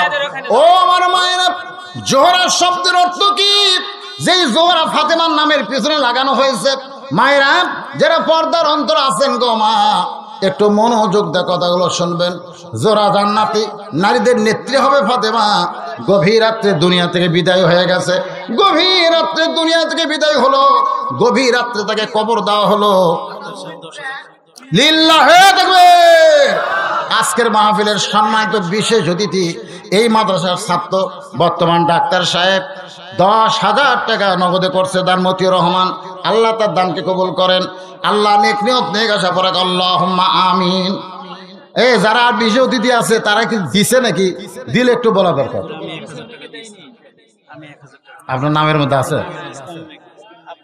ও আতাউর রহমান ভাইজান আমার 1000 টাকা দান করেছে। সবাইকে আমি বলবো আল্লাহ রাস্তায় দিবেন। মসজিদের নাকি 12 লক্ষ টাকার কাজ করা লাগবে, দোতলা চলতেছে, টাইলস লাগবে, বহু কিছু লাগবে। আল্লাহর ঘর, আল্লাহ রাসূল বলেছেন কেউ যদি আল্লাহর ঘর বানায় দেয় আল্লাহ তার জন্য জান্নাতে একটা ঘর বানায়। বলেন সুবহানাল্লাহ। হ্যাঁ, সবাই একটু আল্লাহ রাসূল দিবেন। মসজিদকে কেন্দ্র করে মাদ্রাসার মাহফিল, মাদ্রাসার ময়দানে মাহফিল, সবাই মসজিদকে ভালোবেসে। তরিকুল দেওয়ান 1500 টাকা 1500 টাকা দান করেছে। আল্লাহ তরিকুল দেওয়ানের দানকে আল্লাহ আপনি কবুল করেন। দেওয়ান, দেওয়ান বংশের লোক কিন্তু বাংলাদেশে খুব কম। দেওয়ান সাইফুল মৌলানা রড সিমেন্টের দোকানদার 1000 টাকা। সাইফুল ইসলাম, মৌলানা সাইফুল ইসলাম ভাই রড সিমেন্টের দোকানদারে 1000 টাকা দান। আল্লাহ তাআলা সাইফুল ইসলামের দানকে আল্লাহ আপনি কবুল করেন। আল্লাহ নেক নিয়ত নেক আশা পরাক, আল্লাহুম্মা আমিন। গভীর রাত্রি আমার মায়েরা গো শোনেন, গভীর রাত্রে হযরত আলী ফাতেমাকে জান্নাতুল বাকির মধ্যে দাফন করার পর, ও মা শোনেন, দাফন করার পরে আল্লাহর কাছে বলতেছে, আল্লাহ দুনিয়ার জীবনে আমি ফাতেমাকে তেমন কিছু দিতে পারি নাই। আসলে ফাতেমা এত কষ্টের মধ্যে জীবন অতিবাহিত করেছে, তারপরেও স্বামীর বিরুদ্ধে কোনো অভিযোগ করে নাই। একদিন গভীর রাত্রে হযরত আলী ঘুম থেকে চেতন পাইছেন। চেতন পাওয়ার পরে দেখে ফাতেমা ঘরের মধ্যে নাই। মায়েরা শোনেন একটু মনোযোগ দিয়ে, ফাতেমা ঘরের মধ্যে নাই। কোথায় গেল ফাতেমা? দরজা থেকে তাকায় দেখে মরুভূমির ভিতরে কালো চাদর মাথা দিয়ে খুব জোরে জোরে ফাতেমা হাঁটতেছে। হযরত আলী পিছনে নিরাপদ দূরত্ব বজায় রাখে। কোথায় যায় ফাতেমা? একটু দূরে গিয়ে দেখে আল্লাহ রাসূল যেই ঘরে ঘুমায় সে ঘরে জানলার পাশে ফাতেমা করুণ স্বরে ডাকতেছে, বাবা আমার মা খাদিজা যদি দুনিয়াতে জীবিত থাকতো, বাবা আমার বড় শরম, আমি আপনার কাছে আসতাম না, কিন্তু আমার মা খাদিজা দুনিয়া থেকে বিদায় নিয়েছে। এই জন্য গভীর রাত্রে আপনার জানলায় সঙ্গে সঙ্গে ফাতেমার জন্য আল্লাহ রাসূল দরজা খুলে দেয়। ফাতেমা বলতেছে, বাবা একটু কষ্ট করে আপনি বাতি জ্বালান গো। আল্লাহ রাসূল বলে, ফাতেমা বাতি জ্বালান লাগবে না, স্বামীকে ঘরের মধ্যে রাইখা তুই যখন একা একা আমার ঘরে ঢুকছিস, বল কি বলতে চাস? ফাতেমা বলে, বাবা একটা বার কি আপনি বাতি জ্বালাবার পারবেন না? নবী আমার গভীর রাত্রে ঘরে যখন বাতি জ্বালায় দেয়, ফাতেমার 2টা হাত নবীর সামনে বাড়ায়। রাসূল তাকায় দেখে যেভাবে 2টা হাত বাড়াইছে এটা নেওয়ার জন্য না, নেওয়ার জন্য হাত বাড়াইলে এইরকম করে হাত বাড়াবে, কিন্তু হাতটা যখন এইভাবে বাড়াইছে রাসূল বুঝতে পারলেন এই 2টা হাত তো নেওয়ার জন্য না, এই 2টা হাত হলো দেখানোর জন্য। নবী তাকায় দেখেন ফাতেমার হাতের তালু আছে, কিন্তু তালুর উপরে কোনো চামড়া নাই, 2টা হাত গোস্তের টুকরার মতন রক্ত লাল হয়ে গেছে। আল্লাহ রাসূল বললেন, ফাতেমা রে এত কষ্ট তোমার জীবনে, এরপরেও তুমি ধৈর্য ধারণ করেছো। তুমি কি জানো ফাতেমা, এর পুরস্কার হিসাবে আল্লাহ তোমাকে জান্নাতি নারীদের নেত্রী বানাবে। ধরে কোন সুবহানাল্লাহ। 3 বার 33 বার সুবহানাল্লাহ আমল করবা, 34 বার আল্লাহু আকবার, 33 বার আলহামদুলিল্লাহ। আমি রাসূল বলতেছি আল্লাহ তোমাকে 8টা জান্নাতের মালিক বানায়া দিবে। এত কষ্টের পরও স্বামীর উপরে সে কোনোদিন জুলুম করে নাই, স্বামীকে কষ্ট দেয় নাই। তাই গভীর রাত্রে হযরত আলী ফাতেমাকে দাফন করার পরে আল্লাহকে বলতেছে, আল্লাহ দুনিয়ার জীবনে বড় কষ্ট করেছে, তুমি তার উপর রাজি হয়ে যাও, খুশি হয়ে যাও। এই দোয়া করার পরে তাকায় দেখে জান্নাতুল বাকির মধ্যে এইমাত্র কবর দিল, সেই নতুন কবর নাই। হযরত আলী গোটা জান্নাতুল বাকি দৌড়ে আর বলে, ফাতেমার কবর কোথায়? ফাতেমার কবর কোথায়? ফাতেমার কবর এইমাত্র কবর দিলাম, সেই কবরটা গেল কোন জায়গায়? কে যেন বলতে, আলী রে ফাতেমা পর্দানিশী, আমি আল্লাহ জোহরা ডিগ্রি দিয়া ফাতেমার কবরকে কিয়ামত পর্যন্ত পর্দা করে দিয়েছি। আজকে আমার মায়েরা শোনেন, আপনাদের 1 নম্বর শিক্ষা হলো হোসেনের মায়ের মতন পর্দানিশী মা হবেন। আল্লাহ তাআলা আপনাদের পেট থেকে যে সন্তান দিবে সেই সন্তান হোসেনের মতন সন্তান হবে। সুবহানাল্লাহ। এখানে শেষে একটা শিক্ষা স্বরূপ দীক্ষা দিয়ে আমি আমার আলোচনা শেষ করব। সেই শিক্ষাটা হলো আপনাদের কাছে আমার জানতে চাওয়া, ইয়াজিদ যার এখানে 2 জনের নাম বারবার উচ্চারণ হয়েছে, একটা হলো হোসাইন আর একটা কি এ কথা কয় না, একটা হোসেন আর একটা কি, দুইজনই তো মুসলমান। ইয়াজিদের বাপের নাম কি? মাবিয়া। তোরে কন হোসাইন রাদিয়াল্লাহর বাপের নাম কি? হযরত আলী। আচ্ছা, ইয়াজিদের মায়ের নাম কি? ইয়াজিদের মায়ের নাম জানেন না? হোসেন রাদিয়াল্লাহর মায়ের নাম কি? ফাতেমা। মাশাআল্লাহ। আচ্ছা, ইয়াজিদের দাদার নাম কি জানেন? ইয়াজিদের দাদার নাম হচ্ছে আবু সুফিয়ান। জোরেকার নাম কি? আচ্ছা, ইয়াজিদের দাদির নাম কি? হিন্দা। ইয়াজিদের দাদির নাম হিন্দা। মাশাআল্লাহ। হিন্দা কার কলিজা দেখাইছিল? চিন্তা করে দেখেন, আবু সুফিয়ানের বউ হিন্দা, আবার কলজা চাবা খাতে নবীর চাচা আমির হামজার। হিন্দা কিন্তু আবার আবু জেহেলের ভাই বোন। ধরে এখন কার বোন? কথা কয় না, কার বোন? তাহলে হিন্দার পেটর থেকে হলো হয়তো মুআবিয়া রাদিয়াল্লাহু তাআলা আনহু, ওই পেটর থেকে হচ্ছে হযরত মুআবিয়া। আবার মুআবিয়া রাদিয়াল্লাহু তাকে বিয়ে করছে, সেইটা হচ্ছে আবার সাইবার বেটি। যেরকম কার বেটি? সাইবার বেটিকে বিয়ে করছে মুআবিয়া। মানে আবু সুফিয়ান আর সাইবা দুইজন খুব বন্ধু ছিল। একদিন গল্প করতেছে, সাইবা বলতেছে, ভাই আমার এক মেয়ে নিয়ে খুব বিপদে আছি। আবু সুফিয়ান বলে, কি হয়েছে? বলে, এ পর্যন্ত 5 জায়গা বিয়ে দিলেন কিন্তু সংসার করে না। তার নাম হলো লাইসা। তোর নাম কি? লাইসা বিনতে সাইবা, নামটা খেয়াল হবে। সে লাইসাকে বিয়ে করছে হযরতে মুআবিয়া। সেই মুআবিয়া আর লাইসার মিলনের মাধ্যমে যে মালটা বাড়াছে তার নাম হলো ইয়াজিদ। খুব খেয়াল করবেন। এখানে আমি আপনাদের শিক্ষা দিবার চাচ্ছি, দেখেন মা যদি ভালো হয়। একটা খ্রিস্টান নেপোলিয়নও বলেছে, ভালো একটা সন্তান যদি চাও, ভালো একটা মায়ের দরকার সব দিক দিয়ে। সাহাবীরা যখন নবীর ওয়াজ শুনতেছিল, আমার ওয়াজের ক্যাসেটে শুনছেন, হোসেন রাদিয়াল্লাহু দৌড়ে গিয়ে নবীর কোলে বসবে। আবু বকর রাদিয়াল্লাহু চিন্তা করলেন, এই মুহূর্তে নবী যে সুন্দর ওয়াজ করতেছে, এখন যদি হোসাইন দৌড়ে এসে নবীর কোলত বসে, তাহলে নবী আর নবী থাকবে না, নবী হবে নানা। নবী কি হবে? নানা হয়ে যাবে। এজন্য হুযায়ফাতুল ইয়ামিন ছিল কাছে, তাকে বললেন, যা একটু হোসাইনকে আটকায় দে, এত দামি কথা থেকে আমরা বঞ্চিত হবার চাই না। হুযায়ফাতুল ইয়ামিন একদম এসে হোসেনকে বুকের মধ্যে নিয়ে বলতেছে, বাবু এই মুহূর্তে তুমি নবীর কাছে যাও না। তুমি যদি নবীর কাছে যাও তাহলে নবী নানা হয়ে যাবে, নবীর দামি কথা থেকে আমরা বঞ্চিত হব। সঙ্গে সঙ্গে হোসেন চিল্লায় বলে, রে নবীর সাহাবীরা, আমার নানাকে চিনো? বলে, নবী নবী বলে সম্মান করতেছ, আর আমাকে চিনো না বলে আমার নানার কাছে আমাকে যাওয়ার দিচ্ছ না। আজকে তোমাদের কাছে আমি আসল জিনিস ফাঁস করে দিলাম। ওই নানার চাইতে আমি হোসেন কিন্তু কোনো অংশে ছোট না। যেই বলছে, যেই নানার কাছে আমাকে যাওয়ার দিচ্ছ না, ওই নানার চাইতে আমি কোন অংশে ছোট না। এক দৌড়ে হযরত আলী হুযায়ফার কোল থেকে হোসেনকে কায়দা নিয়া মুখে একটা ঠাসি দিয়ে বলে, এই পাগল, কার সঙ্গে নিজকে তুলনা করতেছিস? আল্লাহ কোরআনে বলেছে, আমার নবীকে সবার উপরে আল্লাহ সম্মান দিয়েছে। ধরে কোন সুবহানাল্লাহ। কার সঙ্গে তুলনা করিস হোসাইন? নবীর সঙ্গে কাউরে তুলনা করা যাবে না। এমন সময় হোসেন এত জোরে হযরত আলী ঠাসি মারছে, এই নিচের দাঁত লবের মধ্যে ঢুইকা রক্ত বার হয়ে গেছে। এক সময় মুখ থেকে যখন হাতটা আলী টান দেয়, ওই রক্তমাখা মুখ নিয়ে হোসেন চিৎকার করে বলে, রে নবীর সাহাবীরা, একজন সাহাবীর কোল থেকে আমি বলেছিলাম নানার চাইতে আমি ছোট না, কিন্তু বাবার কোল থেকে রক্তমাখা মুখ নিয়ে বলতেছি ওই নানার চাইতে আমি অনেক বড়। যেই বলছে অনেক বড়, নবীর চাইতে অনেক বড় তা কিন্তু বলে নাই, বলেছে নানার চাইতে অনেক বড়। যে বলেছে নানার চাইতে অনেক বড়, ওমর ফারুক দাঁড়িয়ে বললেন, আলী রে, তোমার হোসেন কিন্তু বেয়াদবের চরম মাত্রা অতিক্রম করেছে, তুমি তোমার হোসেনকে সামাল দাও। এই কথা বলে হযরত আলী হোসেনকে যখন নিয়ে যাবার চায়, এমন সময় নবী আমার বসেছিলেন। সেই নবী দাঁড়িয়ে বললেন, আলী রে, আমার কলিজাকে আমার কাছ থেকে আলাদা করিস না, আমার কলিজাকে আমার কাছ থেকে আলাদা করিস না। এই কথার মধ্যে বড় কঠিন কথা রয়েছে, আমার কলিজাকে আমার কাছ থেকে আলাদা করিস না। হোসেনকে যারা শহীদ করেছে তারা আল্লাহ নবীর কলিজার মধ্যে হাত ঢুকাইছে। ধরে কোন সুবহানাল্লাহ। হযরত আব্দুল ইবনে আব্বাস স্বপ্নে দেখেন রক্তের একটা বোতল নিয়ে নবী দৌড়াদৌড়ি করতেছে।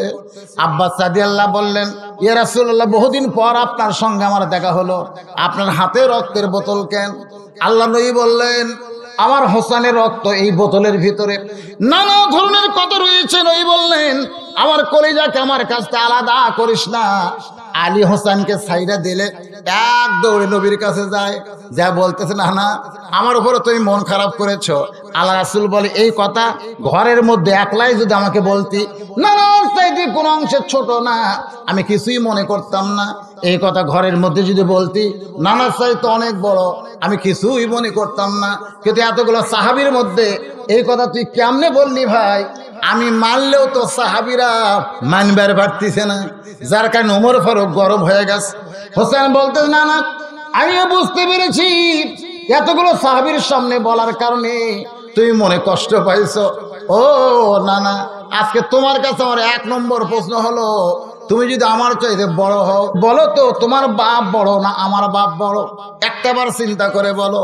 রাসূল চমকে গেলেন, আমার বাবা আব্দুল্লাহ জান্নাত পাবে কি পাবে না তার কোনো গ্যারান্টি রাসূল দিবার পারবো না।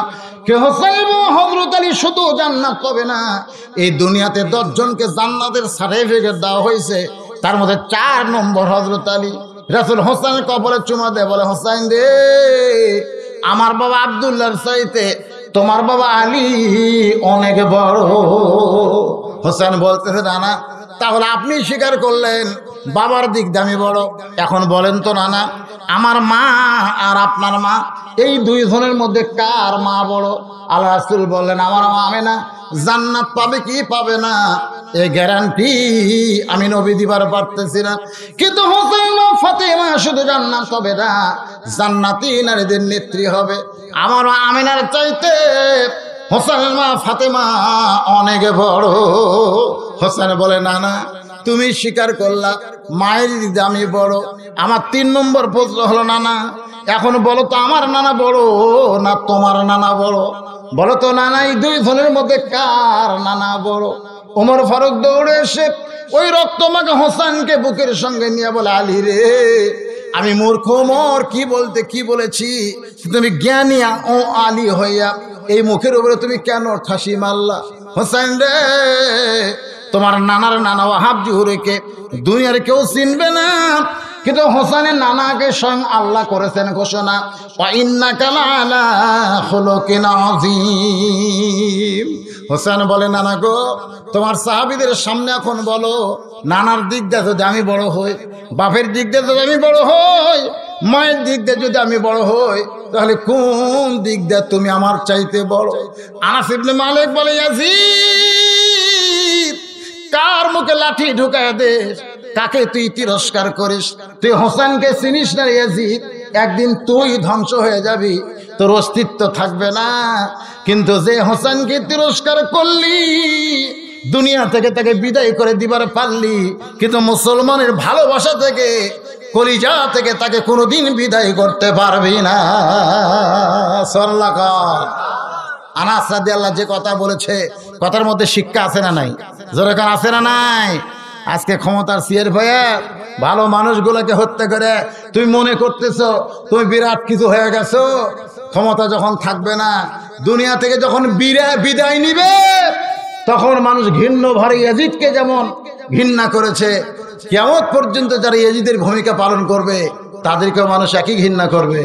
আর হকের পক্ষে যাদেরকে হত্যা করা হবে, জেল জুলুম ফাঁসি দেওয়া হবে, তাদেরকে মানুষ কলিজার মধ্যে জায়গা দিবে, হোসেনের মতন কিয়ামত পর্যন্ত ভালোবাসবে। ধরে কোন কথা ঠিক কিনা? আবু হানিফা রহমতুল্লাহ আলাইহির নাম সবার জানা আছে, কিন্তু যিনি তাকে জেলখানায় হত্যা করেছে সে আবুল মনসুরের নাম কে জানে? আবুল মনসুরের নাম কেউ জানে? আব্বাসে খলিফা আবুল মনসুরের নাম কেউ জানে না, কিন্তু আবু হানিফার নাম সবার জানা আছে না? জোরে কর, কথা কন না কেন? বাতিলের সঙ্গে লড়াই করে জেলখানার ভিতরে নিজের জীবন দিয়ে প্রমাণ করে দিয়েছেন, যারা হোসেনে মুসলমান হবে তারা জীবন দিতে পারবে কিন্তু আপোষ করতে পারবে। আল্লাহ তাআলা এই শিক্ষা আমাদেরকে সকলকে কবুল করার, গ্রহণ করার তৌফিক দান করুক। সকলে বলে আমিন। ইস্তিগফার পড়ো। আস্তাগফিরুল্লাহ রব্বি মিন কুল্লি জামবি ওয়া তুবু ইলাইহি লা হাওলা ওয়ালা কুওয়াতা ইল্লা বিল্লাহিল আলিয়্যিল আযীম। আল্লাহ, এ ভাই সবাই বসেন বসেন, এখনো ওঠেন না, আপনি 5 মিনিট পরে যাবেন, কিন্তু আল্লাহ হয়তো নিরাপদে আপনাকে পৌঁছাই দিবে। সুবহানাল্লাহ। আপনি 10 মিনিট আগে যাওয়ার জন্য লাফ দিয়ে উঠলেন, কিন্তু বাড়ির যাওয়ার আগে হয়তো আল্লাহ হাসপাতালেও নিয়ে যাওয়ার পারবে। আল্লাহ পারে কি পারে না? অনেক মানুষকে ধরপড় করতে গিয়ে অ্যাক্সিডেন্ট করে পড়ে, জিজ্ঞাসা করা হলো, কে রে তুই তো ভালোই মোটরসাইকেল চালাস রে, তো তুই তুই তুই ভটঢটির সাথে বেঁধে দিলি কেন? ভাই এই যে ধরপড়, খালি ধরপড় ধরপড়, খালি ছটফট করা, এই এতক্ষণ আসলে আরে টেকা তোলার সময় তো গেছি, যে কয়টা আছে এগুলো তো হলো টাটকা ভালো মুসলমান, ধরে কেন সুবহানাল্লাহ, তাজা মুসলমান। এখন এই যে মোনাজাত হবে, কত বড় ঐতিহাসিক একটা পুরানা মাহফিল। আমি শুনলাম আগামী 28 সালে 2028 সালে এই মাদ্রাসার বয়স 100 বছর হবে। 100 বছর, 100 বছরে ন্যাঙ্গাফির ফাজিল মাদ্রাসার বয়স হবে। কি মনে করতেছেন কত আল্লাহর ওলি এই ময়দানে পদাচারণা করেছে? ধরে কোন কথা ঠিক কিনা? এই মাদ্রাসা যিনি ভিত দিচ্ছেন তিনি যে কত বড় আল্লাহর ওলি ছিলেন, আমার দাদা বাপের মুখে শুনেছি। বসিরহাটের মাওলানা আল্লামা রুহুল আমিন রহমতুল্লাহ আলাইহি মাদ্রাসার ভিত দিচ্ছেন। আল্লাহর ওলিদের পদাচারণা এই মাদ্রাসায়। আর একটা মহরমের তাৎপর্য নিয়ে আলোচনা হলো, কারবালার শিক্ষা নিয়ে আলোচনা হলো। একটা আমরা মোনাজাত করব, এর জন্য আবার ধরপড় করেন কেন? আল্লাহ কবুল করতে পারে কি পারে না? সকলে ইস্তিগফার, আস্তাগফিরুল্লাহ রব্বি মিন কুল্লি যামবি ওয়া তুবু ইলাই, লা হাওলা ওয়ালা কুওয়াতা ইল্লা বিল্লাহিল আলিয়্যিল আযীম। আল্লাহুম্মা সাল্লি আলা সাইয়্যিদিনা মাওলানা মুহাম্মদ ওয়া আলা আলিহি ওয়া সাহবিহি ওয়া বারাক সাল্লিম। জাযাকাল্লাহু আন্না মুহাম্মাদাম মা হুয়া আহলুহু। মুনাজাত করে দিলাম। আল্লাহুম্মা আমিন। আয় আল্লাহ তাআলা, কঠিন গরমের ভিতরে মাবুদ আরামের ফ্যান, আরামের বিছানা বাদ দিয়া তোমার বান্দারা চটের উপরে বসে বসে রাত 12:15 বেজে গেছে। এই যে দীর্ঘ সময় পর্যন্ত আজকে মুহররম মাস, কারবালার তাৎপর্য শিক্ষা নিয়ে আলোচনা। মাবুদ হোসেনে মুসলমানের স্বীকৃতি দেওয়া তোমার বান্দাদেরকে নিয়ে 2খানা হাত তোমার রহমতের দরজায় ফকির হয়ে উঠাইয়া দিছে। আল্লাহ মেহেরবানি করে আজকের মাহফিল আমাদের সকলের হিদায়াতের জন্যে, নাজাতের জন্যে, জান্নাতের জন্যে কবুল করে নাও। এই মাহফিলের শুরু থেকে শেষ পর্যন্ত যত আলোচনা হয়েছে আল্লাহ, যদি ত্রুটি হয়, ভুল হয়, মাফ করো। যে হাদিয়া মঞ্জুর করো, সোনার মদিনায় নৈফাকে রওজা মোবারকে আল্লাহ কবুল করে নাও।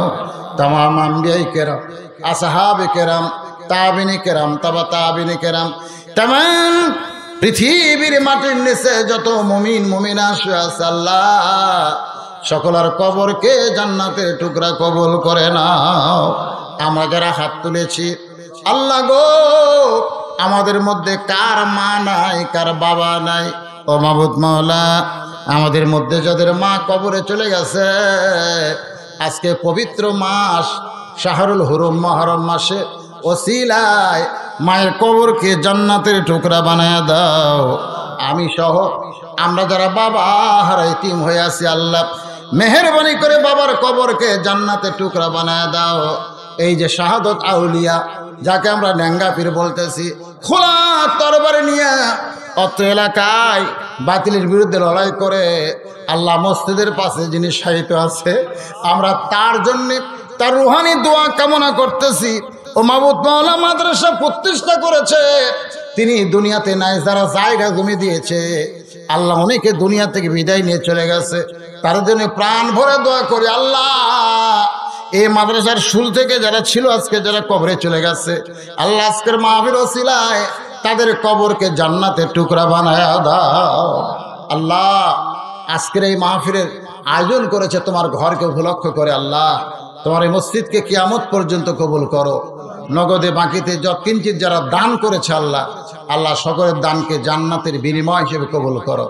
আজকের মাহফিলের সম্মানিত সভাপতিকে আল্লাহ তুমি কবুল করো, সহসভাপতি কবুল করো, প্রধান অতিথি বিশেষ অতিথির আল্লাহ তুমি কবুল করো, আলেম ওলামাদের কবুল করো, যুবকদেরকে কবুল করো, মুরব্বীদের কবুল করো, পর্দার অন্তরালের মা বোনদের আল্লাহ তুমি কবুল করো, অসুস্থদের সুস্থ করে দাও, অহমদের অহম মোচন করে দাও। কোরআনের পাখিরা যারা জেলখানার মধ্যে বন্দী, আল্লাহ তাআলা এমন একটা পরিবেশ দাও, কোরআনের পাখিগুলো মুক্ত হয়ে আবার কোরআনের ময়দানে ফিরে আসবে। আল্লাহ তুমি আমাদের জন্য কবুল করে নাও। মাবুদ, কত মানুষের জানাজার নামাজ পড়লাম, এই দুই হাত দিয়ে কত কবরে মাটি দিলাম। একদিন আমরা সবাই মরে যাব। যেদিন আমাদের মৃত্যু হবে, দিনটা যেন জুমার দিন হয়, মাসটা যেন রমজান মাস হয়। ইমানের সাথে, ইজ্জতের সাথে আমাদের সবাইকে বাতিলের বিরুদ্ধে লড়াই করে হকের পক্ষে হোসাইনি মুসলমান হিসাবে কারবালার শিক্ষা আমাদের জীবনের জন্য কবুল করে নাও। সুবহান রাব্বিকা রাব্বিল ইজ্জাতি আম্মা ইয়াসিফুন ওয়া সালামুন আলাল মুরসালিন ওয়ালহামদুলিল্লাহি রাব্বিল আলামিন। ওয়াজাল আখিরাতি কালিমাতুন ইনদাল মাউত লা ইলাহা ইল্লাল্লাহু মুহাম্মাদুর রাসূলুল্লাহ সাল্লাল্লাহু আলাইহি ওয়াসাল্লাম। আসসালামু আলাইকুম ওয়া রাহমাতুল্লাহি ওয়া বারাকাতুহু।